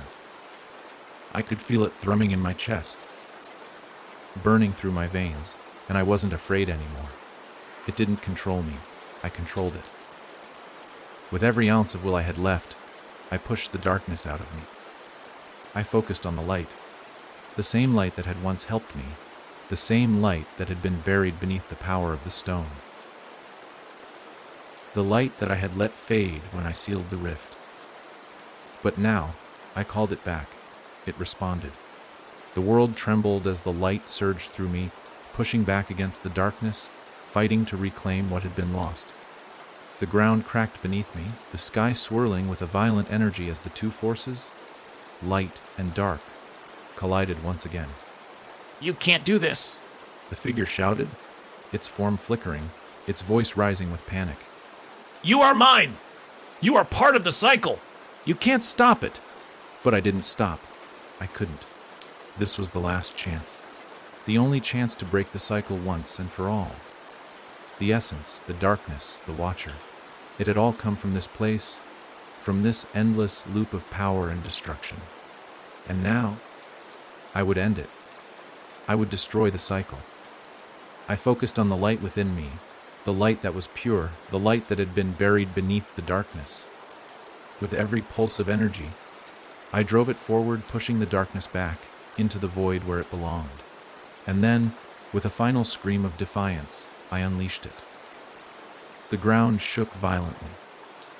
The sky erupted in a blinding flash of light and shadow, and for a moment, I couldn't see, couldn't breathe, couldn't feel anything but the intense power that filled me, that filled the very air itself. The darkness tried to fight back, but it was no match for the light now. It was being consumed, pulled back into the void, where it could do no more harm. The figure, once so confident, faded into the darkness, its form dissipating like smoke in the wind. And then, there was only silence. I collapsed to my knees, breathless, exhausted. The light within me faded, but I still felt it, faint but undeniable. The essence had been destroyed. The cycle had been broken. For now, it was over. But at what cost? I looked around at the world. What was left of it? The sky was still dark, but the weight of the darkness had lifted. The land, once barren, seemed to be healing. The cracks in the ground were starting to close, the shattered landscape beginning to mend itself. But I knew, deep down, I could never go back to what I had known. I had changed. The world had changed. I didn't know what came next. But I had stopped the cycle. And that, for now, was enough. The silence in the aftermath was profound. Like the moment after a thunderstorm has passed, when the air is thick with the weight of what's been lost, but also filled with the strange, fragile possibility of something new. I sat there for what felt like hours, feeling the remnants of the power that had surged through me, still humming faintly beneath my skin. The world around me was healing. Slowly, quietly, but it felt different. The weight of everything I had unleashed, everything I had become, hung heavily in the air, a reminder of the choice I had made. I had stopped it. But I didn't feel like a hero. I didn't feel like someone who had saved the world. I felt hollow, like a part of me had been irrevocably altered, like I had crossed a line that I could never uncross. The power I had wielded, both the light and the darkness, still lingered in me, mingling in a strange, uncomfortable balance. I stood up slowly, my body aching from the strain. The ground beneath me was still cracked, but it was less jagged now, as though the earth was knitting itself back together. The sky, once thick with swirling clouds, was clearing, the twilight shifting into something more stable, though still not quite normal. The atmosphere felt different, like it had been transformed by the events that had taken place here. I looked around, searching for any sign of the figure, the being that had tried to control me, that had sought to draw me into the cycle of destruction. But it was gone, vanished without a trace. There were no signs of its influence, no lingering remnants of its presence. The darkness it had radiated was gone, replaced by an unsettling calm. But I knew, deep down, that I hadn't truly destroyed everything. I hadn't destroyed the source. The door was closed for now. But who was to say when it would open again? I took a deep breath and forced myself to move forward. I didn't have time to dwell on what had been. I didn't have the luxury of wondering if I had made the right choice. I had no choice but to keep going, to keep moving through this new reality I had created for myself. But where could I go from here? What was left for me? What did life even mean now that I knew the truth, that the world, the universe itself, was so much more fragile, so much more connected to forces beyond my comprehension? And that's when I felt it. A sudden shift in the air, a pressure, a change that made my skin crawl. It wasn't physical, it wasn't tangible, but it was unmistakable. Something was coming. I turned instinctively, and there, on the horizon, I saw it. A figure. But this one was different. Not the shadowy being from before. Not the Watcher. No, this was something else entirely. It was tall, but not imposing. Its presence wasn't oppressive, but it radiated an undeniable energy, something both comforting and unsettling at the same time. The figure's form was translucent, like light refracted through glass. And yet I could see it clearly, as if the very space around it was bending to its will. And then it spoke. "You have made your choice," it said, its voice deep, resonant, like a distant thunderclap that carries both warning and understanding. "But now you must understand the consequences." I swallowed hard, stepping back. "What do you mean?" I asked, the words escaping my lips before I could stop them. "I sealed the door. I stopped the cycle. It's over." The figure stepped closer, and for the first time, I felt an overwhelming wave of relief wash over me. Not because I felt safe, but because it felt like truth, like a promise. "You stopped one cycle?" it said, its voice both gentle and grave. "But that was never the true goal. You were never meant to stop the Watcher or the darkness. You were meant to stop what was truly behind it." I felt a shiver run down my spine. "What are you talking about?" I demanded, but the figure only tilted its head, its light shifting with an almost melancholy grace. "You see, there was always a force beyond the force you faced. The Watcher, the essence, it was never the endgame. You were meant to be the key, the one who unlocked the path. The true power behind the darkness was never the Watcher, but the door itself. And you, child, have opened that door. Whether you meant to or not, you have released the first spark. The next phase has already begun." My heart skipped a beat. "What do you mean?" I whispered, afraid of the answer, afraid to hear the truth. The figure stepped closer still, its form becoming more solid with each passing second. It extended one hand, not threatening, but gentle. "I am a messenger," it said softly, its voice warm now, almost comforting. "A guide through the cycles. But the essence has not been contained.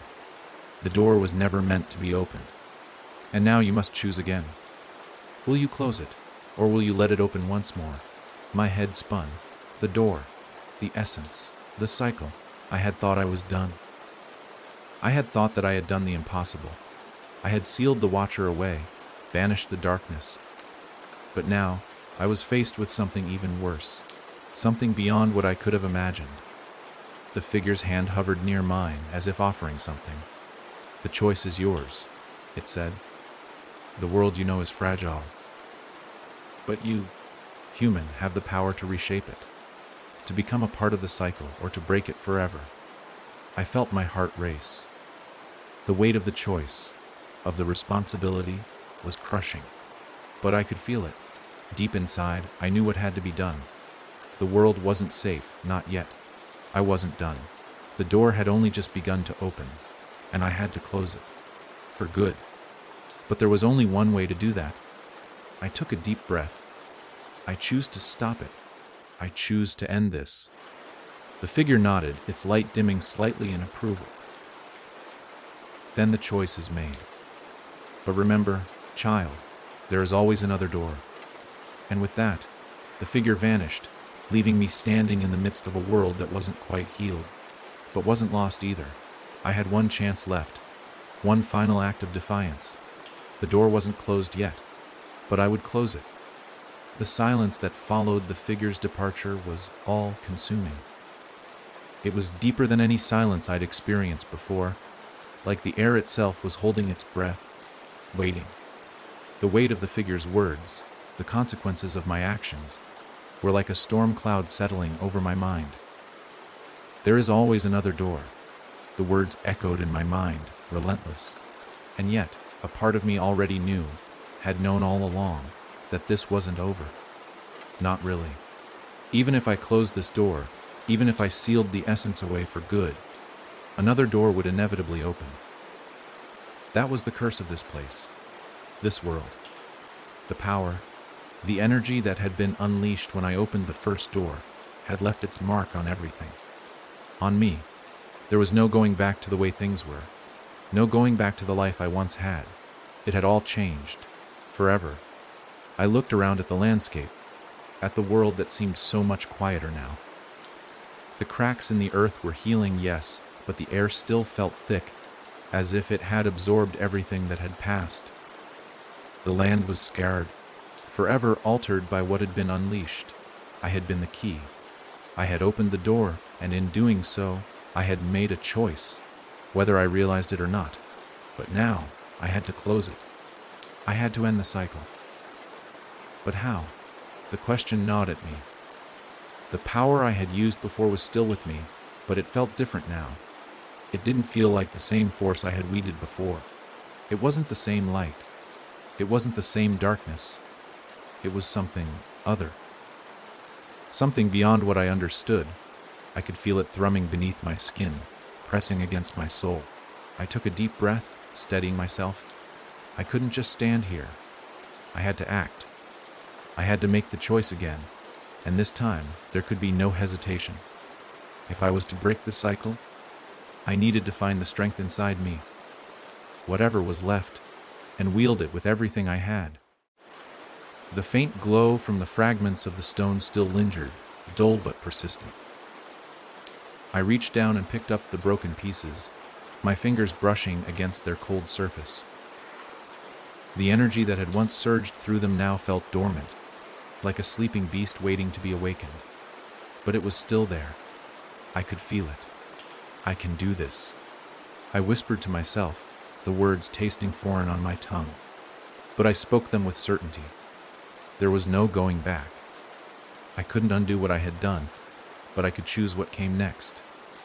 I clenched the stone fragments in my hand, feeling the faint pulse of their energy. The world around me seemed to respond, shuddering, shifting as if it were listening. The darkness hadn't gone. It was still there, lingering in the air like a storm cloud waiting to break. But now, the light, my light, was pushing back against it. I could feel it. The balance of power.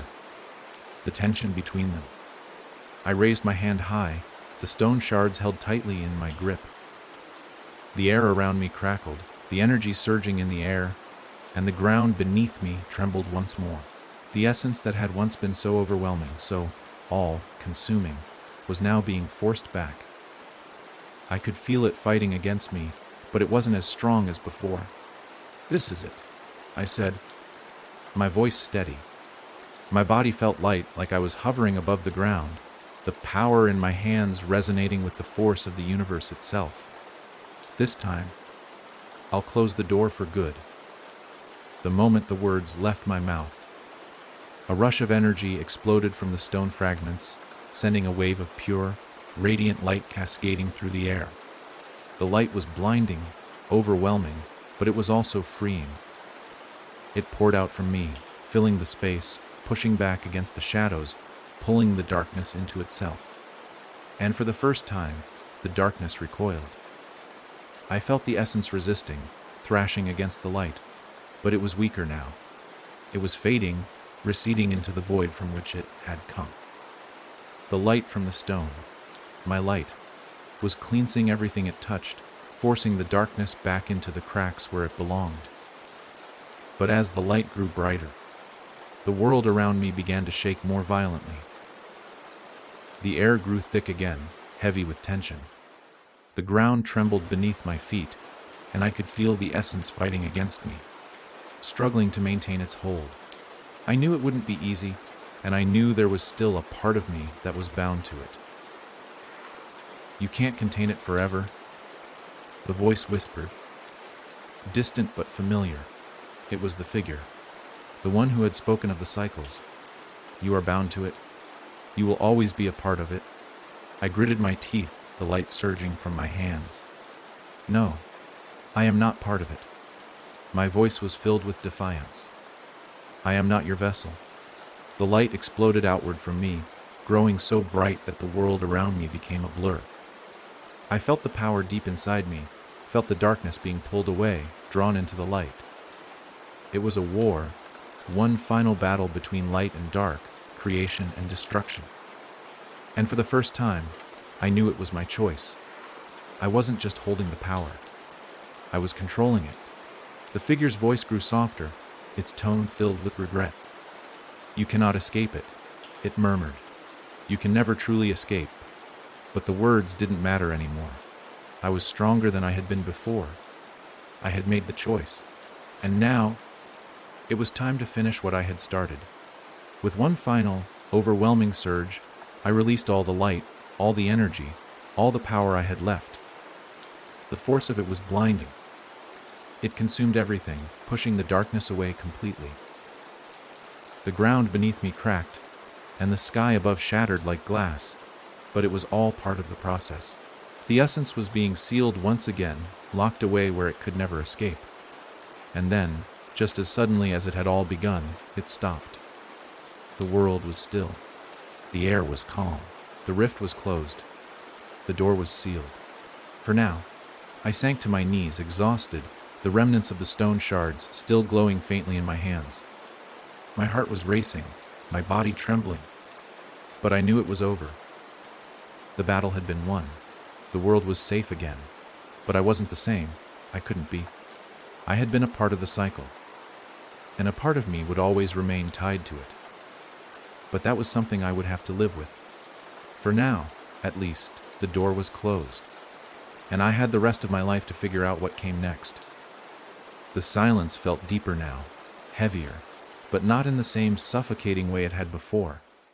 The air felt cleaner, as if the atmosphere had been purged, stripped of the shadows that had once clouded it. The world around me, now still, seemed almost untouched, though I knew that wasn't true. I had done what I had to do. The rift was sealed. The darkness was banished, for now. But the cost of that victory was still a burden I wasn't sure how to carry. I stood, my legs shaky, my hands still clutching the stone fragments. now dim and lifeless, like the remnants of a shattered past. I wasn't sure how much time had passed since the final surge of power had filled the air, or when the violent tremors of the earth had stopped. But the world around me had transformed.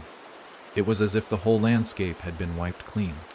The barren expanse I had once stood in was now just a memory, replaced by rolling hills and soft grass. The horizon stretched out before me, a wide and peaceful landscape bathed in the gentle glow of twilight. The sky was clear, no longer swirling with clouds of chaos. It felt, right, balanced. But still, I couldn't shake the feeling that this was temporary, that everything I had done had only delayed something greater. The true forces still lingered, somewhere, just beyond the veil. I looked at my hands again, the light from the stone fading from my fingertips. I had done it. I had sealed the door, but I hadn't destroyed the force, had I? I hadn't destroyed the essence. I had only locked it away, perhaps even bound it to me. And that realization was enough to make the peace that had briefly settled over me begin to crack. I had stopped the cycle, for now. But how long would it last? How long could the door remain shut? I heard the faintest rustling behind me and turned around. My breath caught in my throat. Standing before me was a figure I hadn't expected to see again. The figure of light. The one who had helped me, guided me, all those weeks ago. It stood before me, not glowing as brightly as it had when we first met, but still radiant. Its form was humanoid but ethereal, almost translucent, like light filtered through mist. It was both comforting and unfamiliar. "You did it," it said, its voice soft, almost reverent. "You closed the door." I nodded, but the relief I expected wasn't there. Instead, I felt a gnawing unease deep in my chest. "But I didn't destroy it," I replied, my voice unsteady. "I just sealed it. The essence, the darkness, isn't gone. It's still there, just locked away." The figure smiled softly, though its expression was tinged with sadness. "Yes, it is still there, but for now it is contained. And for now, that is enough." I shook my head, my heart sinking. "But how long will that last? How long before it breaks free again?" The figure didn't respond immediately. Instead, it stepped closer, its form shifting slightly, like it was gathering itself before saying something important. "You are the key," it said, its voice filled with something deeper now, an ancient wisdom, a knowledge beyond my understanding. "You were always meant to be the one to close the door, but not because the world needed saving. No. The world will always need saving. It is in a constant cycle. You have learned this, haven't you?" I nodded slowly, the weight of its words sinking in. It is not about stopping the darkness, or the Watcher, or the essence. It's not about closing doors or opening them. The figure's voice grew quieter, more somber. It's about understanding that the cycle must continue. The light and the dark, they are one. You cannot destroy one without destroying the other. I took a shaky step back. "What are you saying?" The figure seemed to pause, as if considering its next words carefully. "You have closed the door, and for now the world will remain balanced. But the balance is fragile. The cycle will always find a way to restore itself. The darkness will return, just as the light will." "But why me?" I asked, my voice cracking. Why did I have to be the one to open the door? Why was it me who had to face it? The figure's form flickered as if it were pulling itself into a more solid state, its glowing eyes looking deep into mine. "Because you were never meant to stop it," it said. "You were meant to understand it. To become it." I recoiled, my heart pounding. "No. I'm not like that. I don't want to be part of it. I didn't ask for this." The figure stepped closer, its form softening, like it was trying to calm me. "It was never a matter of what you wanted. It was always about what you needed. You are bound to the cycle now. Just as every life, every force in this world is." I stepped back again, my legs unsteady. But I closed the door. I sealed it. I stopped it. You did? The figure replied softly. But you cannot close it forever, and you cannot escape the cycle. You never could. The words hit me like a punch to the stomach. I had thought I was done. I had thought I had finished the fight. But now, standing here, I felt that same pull, that same deep, unshakable truth. This was just the beginning, not the end. I felt the weight of it all crashing down on me, the power I had wielded, the responsibility that had been thrust upon me. I was no longer just a person. I was a part of the cycle, a part of the light and the darkness, a force that could neither escape nor break free. The figure of light smiled gently. And that, child, is the truth of it. You are both the key and the door, and you always will be. I could feel the darkness stirring deep inside me, but I also felt the light. I was both, and the realization crushed me. I was both, and I always would be. But maybe that was the only truth that mattered. The figure's words echoed in my mind, each one more suffocating than the last. I was both the key and the door, the light and the darkness. There was no escaping it, no undoing the choices I had made. I had opened the box, released the darkness, and now, whether I liked it or not, I was tied to it forever. I sank to my knees, the weight of it all crashing down on me. I wanted to scream, to rail against it, but my voice caught in my throat. I felt the pull of both forces deep inside me, tugging at my very soul. The darkness still swirled, a faint shadow lingering at the edges of my consciousness, but there was light too. A light that was mine, a light that had been born from the stone and the power I had unleashed. The figure stood silently before me, watching as I struggled to come to terms with the truth. It had already known. Of course it had. This being, whatever it was, had always known what I would become. You're not alone in this, it said softly, almost kindly. This cycle, this dance of light and dark, it is part of all things. It's part of the world, of existence. You cannot escape it, but you don't have to face it alone. I looked up at the figure, my eyes red with exhaustion. What does that mean? I asked, my voice barely a whisper. I wasn't sure if I was asking it for guidance or just to hear someone else speak. Anything to break the suffocating silence. How do I live with this? How do I live with them? The figure's eyes softened, its glowing form flickering as if trying to offer comfort. You don't have to live with them. You live with yourself. It's not the forces that define you, but your choices. The balance, the cycle. It's something that will always be, but you are not helpless. You can decide how you wield it. I clenched my fists, still feeling the lingering pulse of energy in my veins. I didn't want this. I didn't ask for any of it. The figure nodded, its gaze steady. None of us ever do, but sometimes we are chosen, or perhaps we choose for ourselves. The essence inside you, the darkness, the light, it is not a curse. It is a part of the world, and it is a part of you. You have the power to shape what comes next. I stood slowly, my legs shaky, but I didn't collapse. I couldn't collapse. Not now. Not when the truth was staring me in the face. But what if I fail? I asked. What if I can't control it? What if the darkness overtakes me? The figure's light flickered again, like a soft sigh. There is always risk. There is always the possibility of failure. But there is also the possibility of something greater. A world in balance, shaped by your choices. You've already made one impossible choice. You can make others. I looked down at the fragments of the stone, now cold and dull in my hands. It felt like I was holding a piece of my past. A memory of everything I had been through, everything I had done.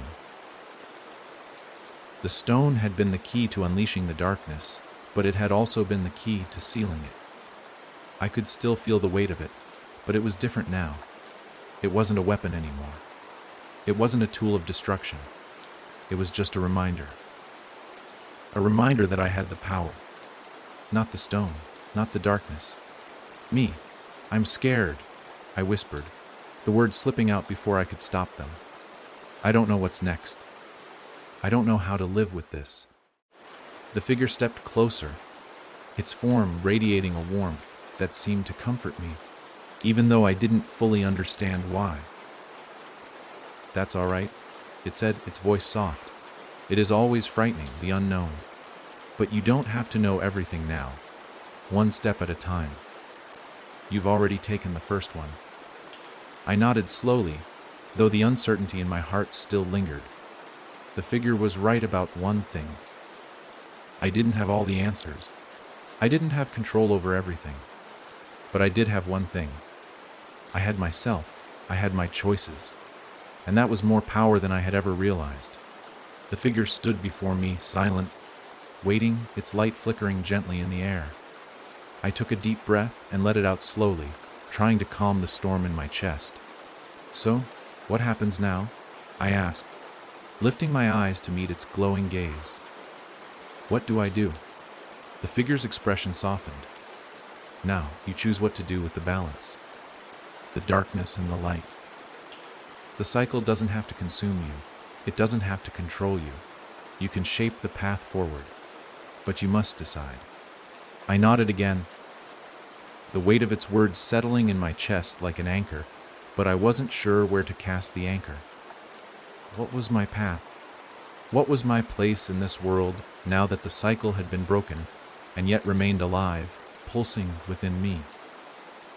For the first time since I had uncovered the box in the backyard, I realized that the door was still open, not just to the darkness, but to the world, to the future, and I wasn't sure what that meant yet. I didn't know where I would go from here. But for the first time, I didn't feel entirely lost. I had choices. I had power. I had light. And, despite everything, I wasn't ready to give up. I'll make it right, I said softly. Somehow. The figure gave a slight nod, its form beginning to fade, its light dimming. You've already begun, it whispered, its voice fading into the air. And just like that, it was gone. I stood alone in the quiet twilight, the weight of everything still heavy in my chest. But now, there was something new, a flicker of hope. It wasn't the blinding light of victory. It wasn't the certainty of a perfect future. But it was enough. The world was still out there, and it was mine to shape. And for the first time in a long time, I wasn't afraid of what came next. The world had shifted. Not in the grand, cataclysmic way I had once feared, but in a quiet, subtle manner that left me standing on the edge of a precipice, unsure of what would come next. The power, the light in the dark, was still there, woven into the very fabric of my being. I had sealed the door, yes, but in the process, I had become both the door and the key. I could feel it in every breath, in every heartbeat. The cycle, the eternal push and pull of light and darkness, was now a part of me, a constant undercurrent to my existence. It would always be with me, a shadow I could never escape, but one I could learn to live with. Or at least, that's what the figure had said. I stood at the edge of the world, or at least what felt like the edge of it.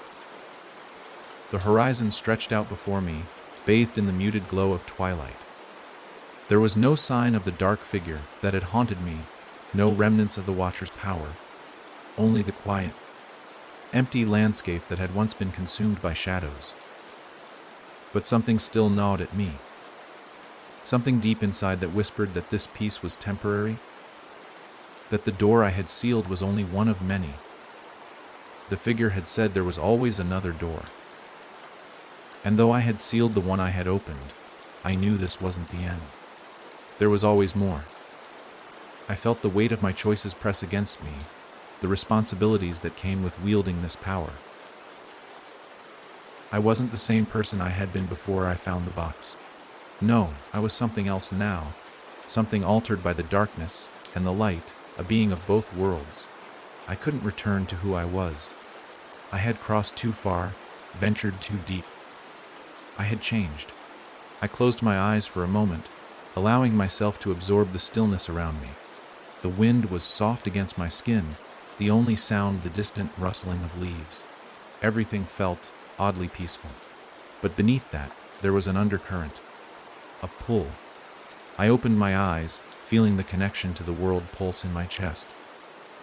The same energy that had surged through me, that had bound me to the cycles, was still there, faint, but constant. The light that had been inside me was now a part of me, woven into the very essence of my being. But what now? I turned, feeling the pull again. There was a trail leading off into the distance, a path that had been hidden before, obscured by the chaos of the past. Now, it was clear, inviting me forward, into the unknown. I didn't hesitate. The figure's warning still echoed in my mind. There is always another door. And somehow, I knew that this was the path I was meant to walk. As I walked down the path, the landscape around me began to shift again. The earth beneath my feet was solid, but there was a flicker of something beneath the surface, an energy that I couldn't quite place. The sky above was still that strange twilight, the transition between night and day, but there was something new. A sense of purpose. I felt like I was walking into a new chapter, though I didn't know what would await me on the other side. The road ahead was unmarked, undefined, but I knew that I would find my way. The further I walked, the stronger the pull became. It wasn't a force of darkness, nor was it purely light. It was something in between, a force that had always been there, waiting for me to understand it. The balance. I stopped walking for a moment, the weight of it all crashing down on me. This was my path now, my future. I had the power to shape it, but I also knew that I couldn't control everything. The darkness would always be there, just as the light would. They were a part of this world, a part of me. The choice wasn't whether to fight against it, but how to live with it. The road ahead was mine to shape, and so I took another step, moving forward into the unknown, ready to face whatever would come next. The path stretched out before me, seemingly endless, winding through the quiet landscape. The air was crisp, carrying with it the scent of earth and growing things, things that had once been swallowed by the darkness. But now, they were returning, blooming in the faint twilight, reaching for a new dawn. The world felt like it was being reborn, but not in the way I had hoped. It wasn't perfect. It wasn't without its scars. The door I had closed had left marks, deep and permanent, on everything. And now, everything had to adapt, to live with what had been. I felt the weight of those changes, not just in the world around me, but inside me. The balance I had created, had been forced to create, was fragile. I wasn't sure how long it would hold. I wasn't sure what would come next, but I could feel the pull. The same pull that had led me to the box, to the darkness, to the watcher. And now I was walking forward, still tethered to that pull, unsure of where it would take me. I had always thought that by sealing the door, I would be free. Free of the darkness, free of the responsibility. But I knew now that there was no freedom from it. Not for me, not for anyone. I had become a part of it, just as the figure had said. The light and the dark were a part of me now. I could no longer pretend that I was separate from them. The cycles, the balance, ran through my veins. It was a burden, yes, but also a power, a responsibility. As I walked, the road ahead grew darker, the twilight thickening around me. The pull I had felt was stronger now, more insistent, drawing me forward. There was no avoiding it, no turning back. The path I was on had no end, no destination. It was a journey with no clear goal other than to continue. But I wasn't afraid. Not anymore. I stopped in my tracks when I saw it. The edge of the road seemed to open up into a vast space, a clearing that was unlike anything I had encountered before. The ground was smooth and perfect, like a glass surface, reflecting the dim light above. The air was still, too still, as if everything was holding its breath, waiting. And in the center of this clearing stood a figure. I didn't need to see its face to know who it was. It was the Watcher, but not as I remembered him. His form was not monstrous, no longer the twisted, corrupted thing I had fought. He stood tall, radiant in a way I couldn't comprehend, his figure shimmering with the same unnatural light I had seen when the darkness had first broken free. "You've come far." His voice echoed, not with malice, but with an ancient understanding. "Further than you thought you could. Further than I thought you would." I couldn't move. I couldn't speak. The figure in front of me radiated power, but there was something else there too. Something far older, far deeper, something quiet. I had expected rage, revenge, but instead there was calm, and that calm was unsettling. "What do you want?" I finally managed to ask, my voice strained, still unsure of whether this was a moment of reckoning or a final confrontation. "I don't want anything," he said, his voice soft but commanding. "But I need you to understand. What you have done, what you have become, has altered the course of everything." I swallowed hard, trying to find the right words. I closed the door. I sealed the rift. I stopped it. The Watcher's form flickered, his light dimming momentarily, as though considering my words.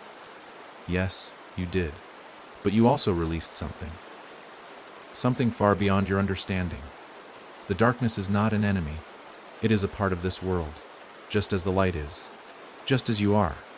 I took a step back, the weight of his words hitting me. I didn't understand. "What are you saying?" I asked, my voice barely more than a whisper. He tilted his head, his expression unreadable, his eyes gleaming with ancient knowledge. "You did not stop the cycle. You have become it. You are the threshold now, the keeper of the door, and you always will be." I shook my head, trying to push back the rush of panic that was threatening to rise.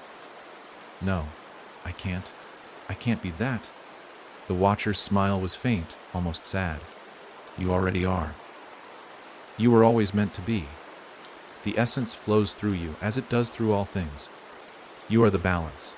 You are the bridge." The realization hit me like a punch to the gut. "So, this isn't over," I said, more to myself than to him. "This isn't something I can fix." The Watcher took a step forward, his form growing brighter, more defined. "It was never meant to be fixed. It is what it is. The darkness and the light, they are part of the world. You have brought the balance. But now you must learn to live with it." I looked at him, at the figure who had once been my enemy, now something different, something almost familiar. The fear that had once gripped me was fading, replaced by something else. Something like understanding, though it was still far beyond my grasp. "I didn't ask for this," I said, the words escaping in a rush. "I didn't ask for any of this." The Watcher's gaze softened. "None of us ever do. But it is not about asking. It is about accepting." I stood there in the clearing, the weight of everything pressing down on me. The journey I had started, the box I had unearthed, had led me to this moment. To him. To the understanding that the battle was never about defeating the darkness. It was about learning to live with it, to become it, just as it became a part of everything else. I didn't know what would happen next. I didn't know how long this balance would last, or if I could truly carry this burden. But I knew one thing. The world wasn't defined by light or dark. It was defined by what came after, what I chose to do with it. The Watcher turned, his figure flickering in the air. "You will find your way," he said, his voice full of ancient wisdom. "And remember, child, the balance is always yours to hold." I didn't know where the road would take me. I didn't know what choices lay ahead, but I understood finally that it was my choice to make. I stepped forward, my heart steady, my path clear, and walked into the twilight that awaited me. The path stretched ahead of me, winding like a river through the heart of an ever-changing landscape. The Watcher's words still echoed in my mind, resonating with a truth I had only just begun to understand. The balance is always yours to hold. The weight of that responsibility was heavy, but it wasn't suffocating anymore. It was empowering. The journey was far from over. It would never truly end. The light and the darkness, they were woven into the fabric of the world, into the very core of existence. But it wasn't about eradicating one or the other. It was about learning to live with both, embracing them, understanding the delicate balance that kept everything in place. I felt the pull of it deep inside me, like a thread that connected me to the universe itself. The darkness still lurked beneath the surface, its presence ever so faint, but I could feel it there. And the light, my light, was right beside it, keeping it in check. I wasn't alone in this anymore. Not like before. I had become the keeper of the balance, the threshold. The idea both terrified and exhilarated me. The road ahead was long and uncertain, but I had no illusions about what lay before me anymore. There would always be moments of darkness, moments when the weight of the cycle would feel too heavy to bear. But there would also be moments of light, moments when I could feel the peace, the stillness that came from living in harmony with both. As I walked, the world around me seemed to shift and change in ways I couldn't fully grasp. The land was healing, yes, but I could feel the pulse of the universe beneath it all. Steady, constant, a rhythm I could not escape. The cycles continued, as they always had. The dawn and the dusk, life and death, creation and destruction. It was the way of things, but it was also my way now. And with that realization, I found a strange sense of peace. A peace I had been searching for ever since I unearthed that box all those months ago. I didn't need to fix everything.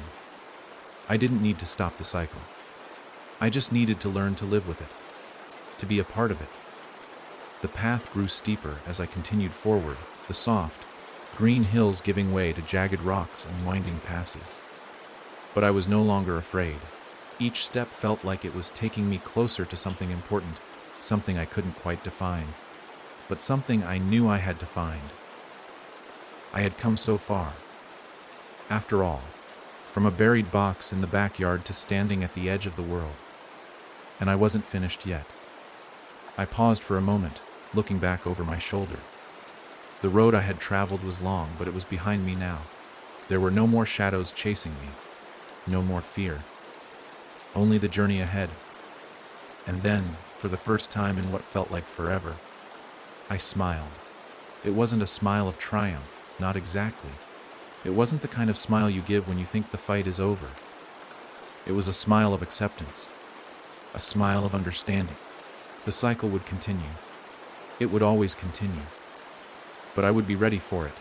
I would be a part of it. The key in the door. And, perhaps for the first time, I was at peace with that. The smile faded, but the warmth from it lingered. The peace I had found, though fragile, felt like something that could sustain me. For the first time, the weight of my choices didn't seem quite so unbearable. The balance I had forged between light and dark. It wasn't a prison. It was a path. And as I walked forward, I realized that it was a path I had to shape, one step at a time. The road was still wending ahead of me, and there was no telling where it would lead. But there was something comforting about that. The unknown was no longer a source of dread. It was just life. Life in all its complexity, in all its messiness. A world built on cycles, on the interplay of forces that could never be fully controlled, only lived with. I took another step forward, the sound of my footsteps soft on the earth beneath me. The wind had picked up slightly, carrying with it the scent of new growth, of earth that had been reborn. The landscape around me was shifting too, evolving. Where once there had been barren stretches, there were now patches of grass, flowers blooming in quiet defiance of what had come before. But beneath that, I could still feel it. The pulse. The cycles. The tension between the light and the dark. I could feel the darkness just beneath the surface, waiting, always waiting. It was part of the balance now. Part of the way the world functioned. I had learned to accept that. To live with it. But it didn't mean the journey would be easy, and it certainly didn't mean I had all the answers. I was still learning, still trying to understand the depths of what I had done, what I had become. And then, without warning, a figure appeared in front of me. I froze. My heart skipped a beat. It was a tall figure shrouded in shadow, but it wasn't the Watcher. No, this figure felt different, more solid, more real. Its presence was unmistakable. Though not entirely threatening, the figure took a step toward me, and the air shifted. The wind stilled, and the world around us seemed to grow even quieter. "You've come a long way," the figure said, its voice deep and resonant, yet strangely familiar. "But you're not finished yet." I straightened, my instincts rising. My hand instinctively went to the stone fragments in my pocket, but they felt cold and dull. They weren't the key anymore. Not the way they used to be. Still, the figure before me radiated an energy I couldn't quite place. Something otherworldly, something that pulled at me in a way I hadn't expected. "Who are you?" I asked. My voice firm despite the confusion in my mind. The figure's presence was powerful, and I couldn't quite shake the feeling that this was someone, or something, important. The figure tilted its head, its expression unreadable in the shadows. "I am the one who watches over the balance." I swallowed hard. "The balance," I repeated, my pulse quickening. "What do you mean?" The figure stepped closer, and the air around it seemed to pulse with energy. "The balance between light and dark, creation and destruction. The forces that shape the world. You've been the keeper of this balance for some time now. But there is more to the story." I frowned, uncertainty creeping back into my chest. "What do you mean?" I sealed the door. I stopped it. The figure nodded, but it wasn't the comforting gesture I expected. "You sealed one door, but there are more. The essence of the cycle isn't confined to one place.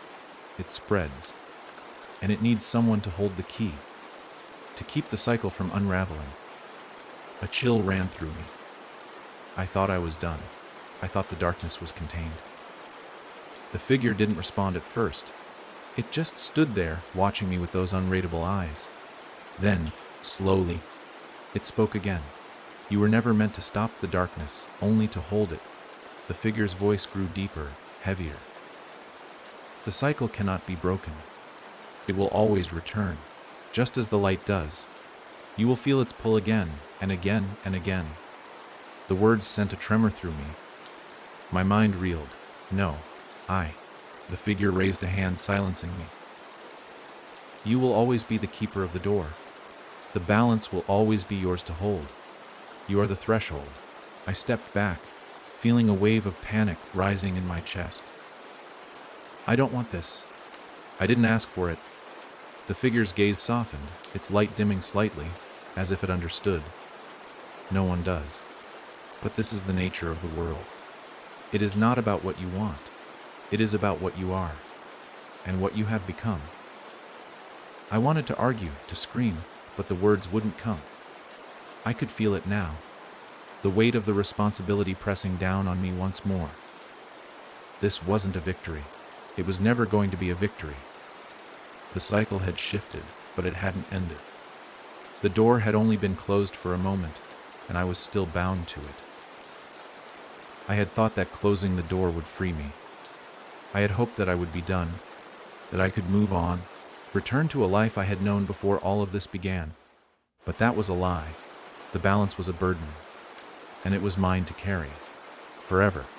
The figure stepped back, its form beginning to fade into the mist, leaving me standing alone in the clearing once more.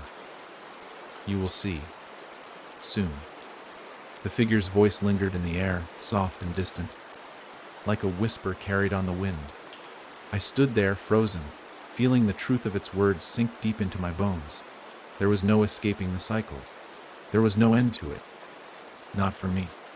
The balance was mine to keep. And the door, would always call to me. The figure's fading words hung in the air, a haunting reminder of the truth I had fought to deny. "You will always be the keeper of the door." The weight of those words pressed down on me, heavier than any burden I'd ever known. There was no freedom from the cycle, no escape from the balance. The light and dark, creation and destruction, forever entwined. And I had become the threshold. I wanted to scream, to lash out at the world that had drawn me into this, to find some way to fight against this eternal cycle. But I couldn't fight what was inside me. I couldn't escape the forces that had molded me into something other, something that straddled the line between light and dark. The figure had gone, but its presence lingered in the air like a memory, a reminder that I had no choice, that I was bound to this no matter what. I took a deep breath and forced myself to move forward. The path was still ahead of me, winding through the ever-changing landscape. The world felt different now, but not in the way I had imagined. It wasn't the peace I had once longed for. It was a fragile, delicate balance, one that could be shattered at any moment. I wasn't sure if I was ready to face whatever came next, but I didn't have a choice. The balance will always be yours to hold. The words echoed again, but this time, I felt them sink deeper. It wasn't just about holding the darkness at bay. It was about living with it, accepting that the world was a constant interplay of forces that would always need someone to keep them in check. I moved forward, one step at a time, feeling the pull of the darkness once again. But it wasn't overwhelming anymore. It wasn't consuming.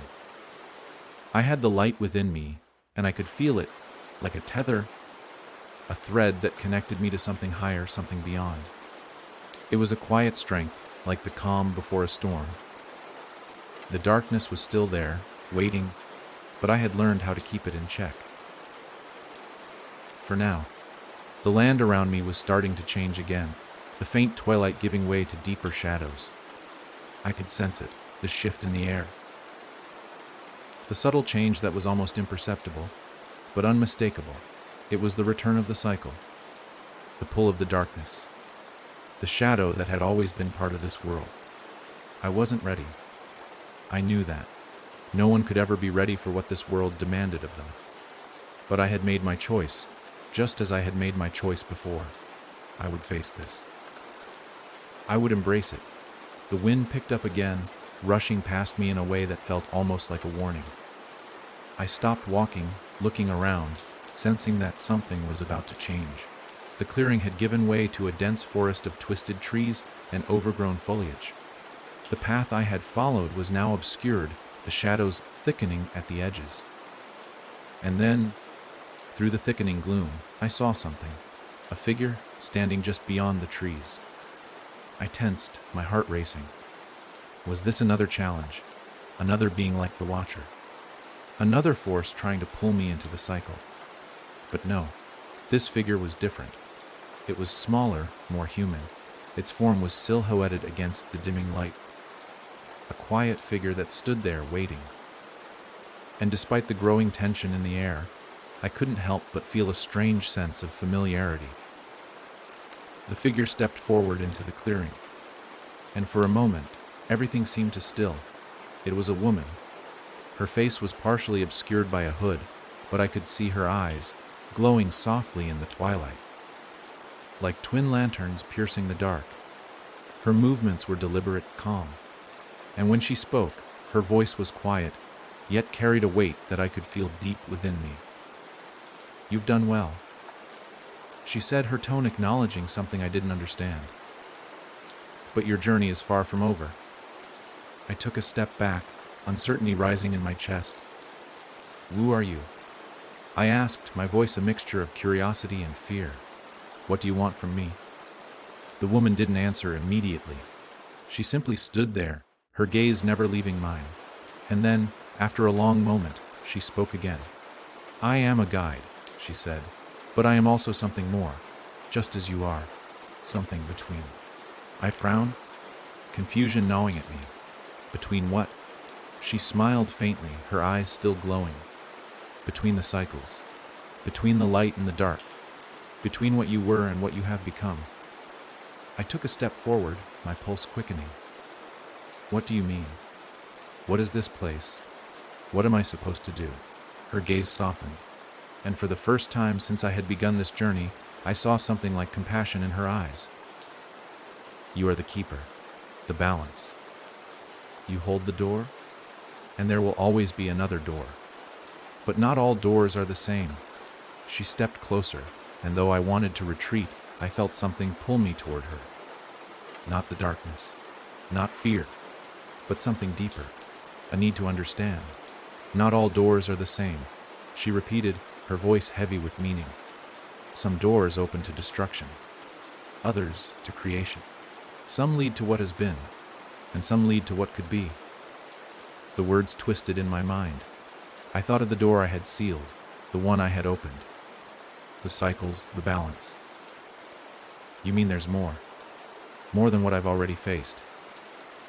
The woman nodded, the shadows of the forest swirling around her. The door you closed was just one of many. And the world you seek to protect is not the only one in existence. You are not just the keeper of this world's balance. You are part of something much greater, a force that spans across realms. A chill ran down my spine. What do you mean?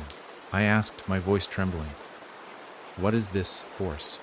She reached out, her hand glowing with a soft light, and placed it on my shoulder. I could feel the energy radiating from her, pulsing with a rhythm that mirrored my own heartbeat. You are part of the threshold, she said, her voice filled with the weight of the truth. And the threshold is a doorway between worlds. You will always be a part of this cycle. But now, you must decide what comes next. The balance is yours to keep. But it is up to whether the door remains closed or whether it opens once again. Her words sank deep into me, and for the first time, I understood. The door was not just a physical passage. It was a connection. A link between worlds, between realities. The balance between light and dark. Creation and destruction. And it wasn't just mine to hold. It was something greater than me. It was part of the fabric of existence itself. I wasn't just a keeper of one world. I was the keeper of the threshold. And the next choice, my choice, was just beginning. The woman's words hung in the air like a storm waiting to break. The threshold. The doorway between worlds. I had thought that my journey, my battle, had been the culmination of everything. I had sealed the door, contained the darkness. But now, standing before this woman, this guide, I realized how little I truly understood. The figure's eyes never left mine, glowing with an otherworldly calm. Her presence was like a force of nature itself, both soothing and unrelenting. I could feel the weight of what she was saying, the gravity of it pressing down on me. You've already opened the door, she said, her voice soft but insistent. And you've closed it. You sealed the rift, but now the path diverges. The balance is yours to maintain. Yes, but the next step, that is your decision. What you choose will shape not only your world, but all the others. I took a deep breath, my chest heavy with the weight of her words. But how? How can I maintain the balance between worlds? How can I keep the door from opening again? The woman stepped closer, her presence growing stronger, but still not threatening. It was as if she was here to guide me, to help me understand what was beyond my grasp. You must learn to see beyond the door. The door you closed was just one way. There are many others, scattered across the fabric of existence. Each leads to different realms, worlds like your own, and worlds unlike anything you can imagine. I tried to absorb everything she was saying, but the magnitude of it all was almost too much. I don't understand, I whispered, the words barely audible. What does it mean that I'm the keeper of the threshold? That I hold the balance between worlds? She smiled, a faint, knowing smile that seemed to say she had been waiting for this moment. The threshold is not just a physical place. It is the gateway between the known and the unknown. The boundary that keeps the worlds in their proper places. You are the keeper because you are the bridge between them. You will guard the balance, but you will also be called upon to open doors, whether you want to or not. A shiver ran through me. I had never considered what it meant to be a keeper. I thought I had been fighting against something, against the darkness that threatened my world. But now I realized I wasn't just fighting for survival. I was fighting to preserve the fabric of reality itself. You must choose. The woman continued, her tone serious now, her eyes glowing brighter. Will you open these doors? Will you allow the forces of darkness and light to pass through as they always have? Or will you choose to seal them all, forever? Her words were like a hammer striking an anvil, each syllable ringing in my mind. What happens if I choose to seal them? I asked, fear creeping into my voice. What would that mean? The woman's face darkened, her expression unreadable. If you choose to seal the doors, you will condemn the other worlds to stagnation. You will trap them in a state of stasis. Life, creation, destruction. They will all cease to move, to evolve. You would stop the cycles, but you would also stop everything that makes life possible. I could feel the weight of her words. The idea of keeping everything locked away, safe from the darkness, seemed like a noble choice. But there was a price to be paid. A price that would leave the other worlds, the other realms, in an endless standstill. And what happens if I choose to open them? I asked, my heart racing. The woman's eyes seemed to soften, but her voice remained steady. If you choose to open the doors, you will allow the flow of life and death, light and dark, creation and destruction to continue. But you will also allow the forces of chaos to cross into new realms. There will be risks. The darkness will always seek to overtake the light, just as the light will always strive to dispel the dark. There will be battles. But there will also be growth. I closed my eyes, the weight of her words pressing against my chest. This wasn't just a choice between light and dark. This was a choice between life and stagnation. I had thought I was done, that I had closed the door, sealed it tight, and walked away. But now, I realized that the real decision was still ahead of me. The choice wasn't whether to fight the darkness. It was whether to let the cycle continue. It was whether to let the doors remain open. I took a deep breath, the air around me heavy with the gravity of my decision. The woman before me watched quietly, as if waiting for me to find the answer within myself. I don't want to choose. I admitted, the words trembling on my lips. I don't want to open the doors again. I don't want to face the darkness. The woman nodded slowly, understanding in her gaze. The fear you feel is natural, but the choice has never been about wanting or not wanting. It has always been about what the world needs. The darkness and the light. They are not enemies. They are forces, and forces must be allowed to flow. I turned away from her, my mind racing. I had tried to fight the darkness. I had tried to stop it from consuming everything.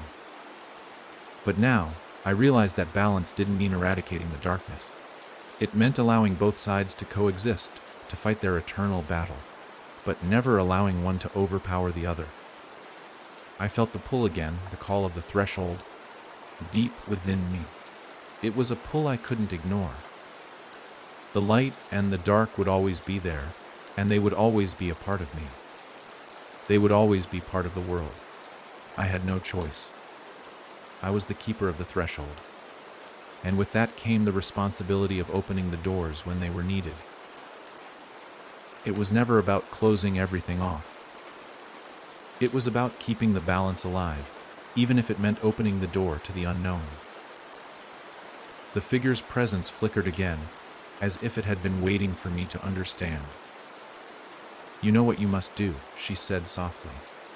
I nodded, my decision settling deep within me. I couldn't close the doors forever. The darkness would return, yes, but so would the light. It was part of the world. It was part of me. I lifted my hand, feeling the energy within me stir again, deep and powerful. The balance was mine to hold. The doors would always be there. And I would always be the one to choose when they opened. I stood there, my hand raised, feeling the hum of energy beneath my fingertips, a quiet current that pulsed in time with the rhythm of my heart. The decision had been made, but the weight of it still hung heavy. I was the keeper of the threshold, the one who would decide when the doors opened, when the balance between light and dark would shift again.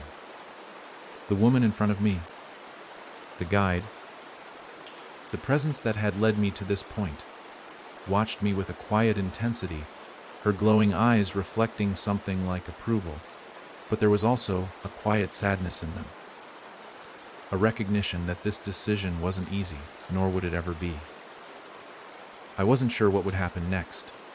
I didn't know if the cycle would ever end, if I would ever be free of the weight I now carried.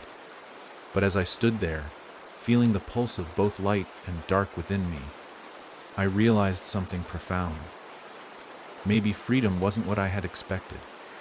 Maybe it wasn't about escaping the cycle. It was about understanding it, about learning to live within it. The path before me was no longer a road I could walk blindly. Every step now had meaning. Every choice would carry consequences. The doors would open, yes, but I was the one who would decide when and how they would open. I lowered my hand slowly, feeling the energy dissipate, its presence still lingering inside me like a spark, just waiting to ignite again. The weight of the responsibility had shifted from a burden to something else, something lighter but just as powerful.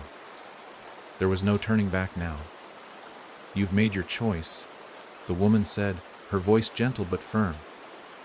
"The balance will always be yours to maintain.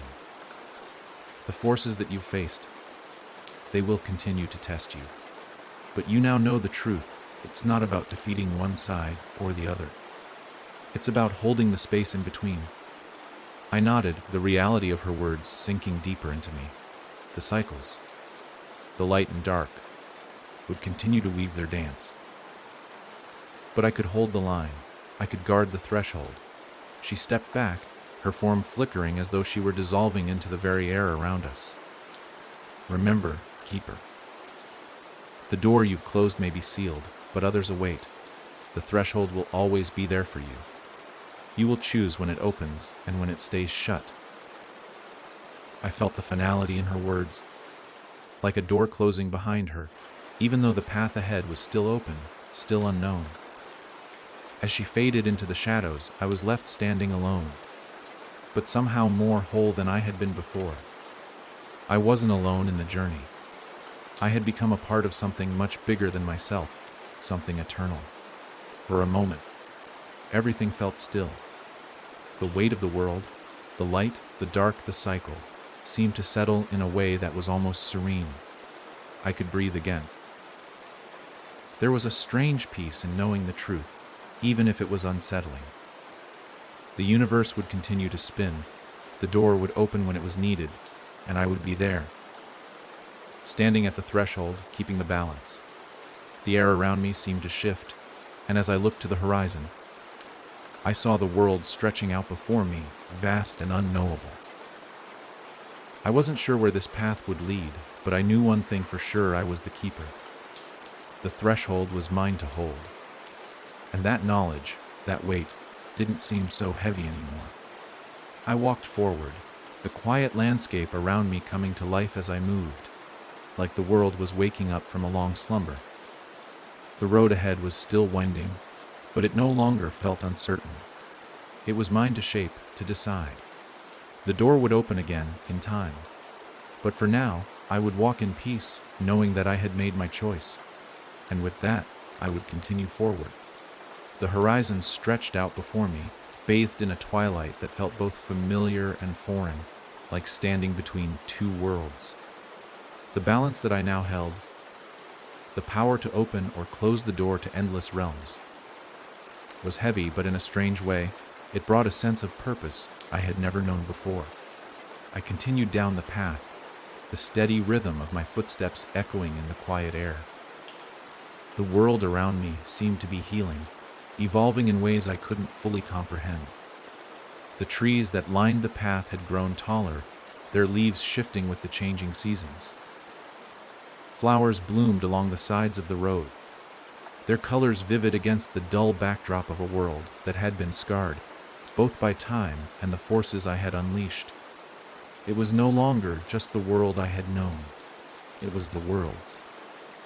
There was more than one, more than just this reality, and I was now connected to all of them, the keeper of their balance. I could feel the weight of it, not as a burden, but as a responsibility that had been thrust upon me. It wasn't about wielding the power of the light or the dark. It was about understanding them both and maintaining harmony between them. I had been given the choice to open or close the door, but the consequences of those decisions were more profound than I could have ever imagined. A shift in the air pulled me from my thoughts. The wind had changed, the once calm atmosphere now carrying an unsettling chill. Something had entered the space around me, something that wasn't quite right. My instincts kicked in, my senses alert. The balance I had worked so hard to maintain, it felt disrupted. I stopped walking, my heart racing. I knew that the forces of darkness were never far behind, but this was different. This wasn't the same kind of presence I had felt before. This was something new. I turned to face the source of the disturbance, but there was nothing. No figure, no form. Just the creeping feeling of being watched. It was the silence that unsettled me the most. The kind of silence that preceded something terrible. Suddenly, the stillness broke.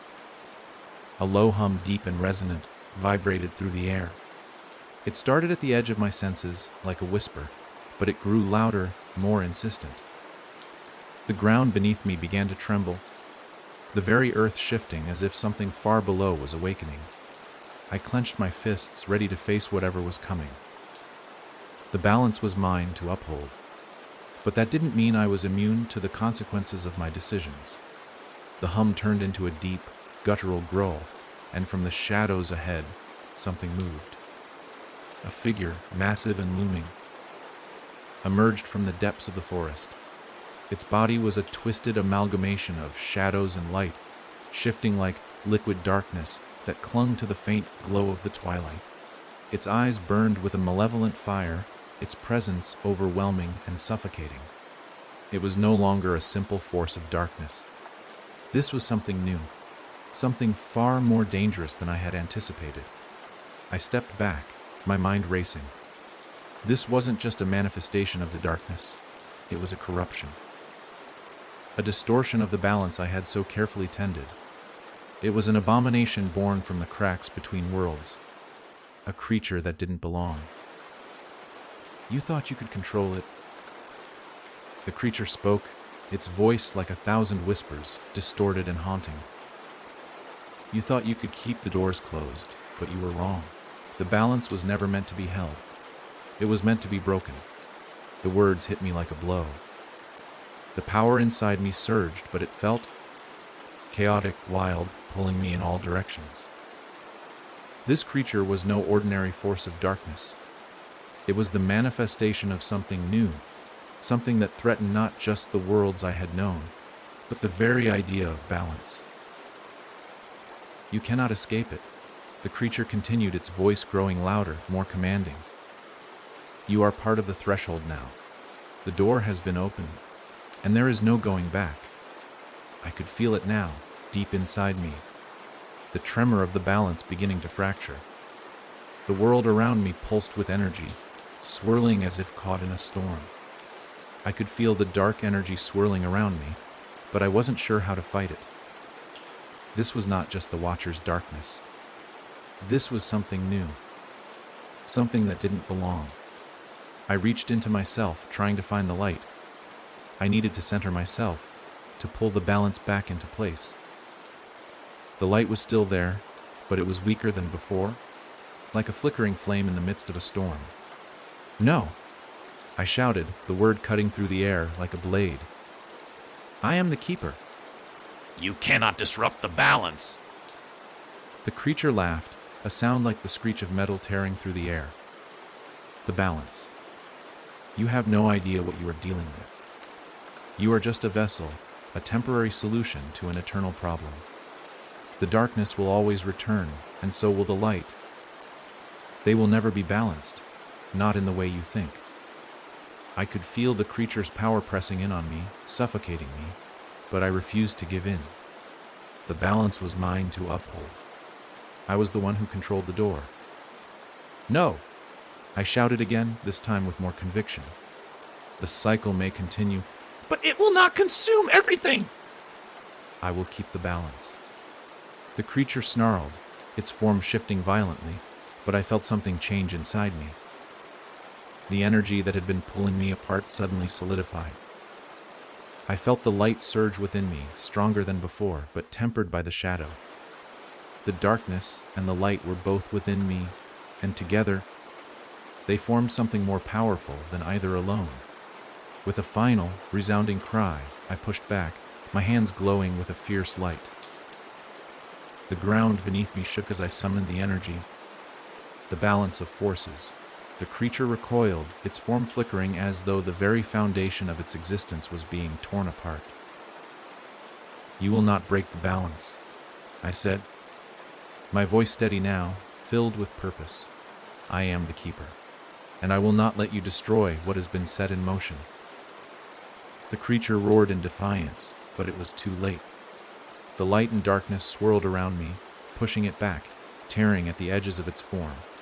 With a final, deafening cry, the creature vanished, its presence dissipating into the air, leaving behind only the faint echo of its whispers. I stood there, breathing heavily, my body shaking with the exertion. The balance had been disrupted, but I had restored it. For now. I wasn't sure if I had won, if the world would ever be truly safe.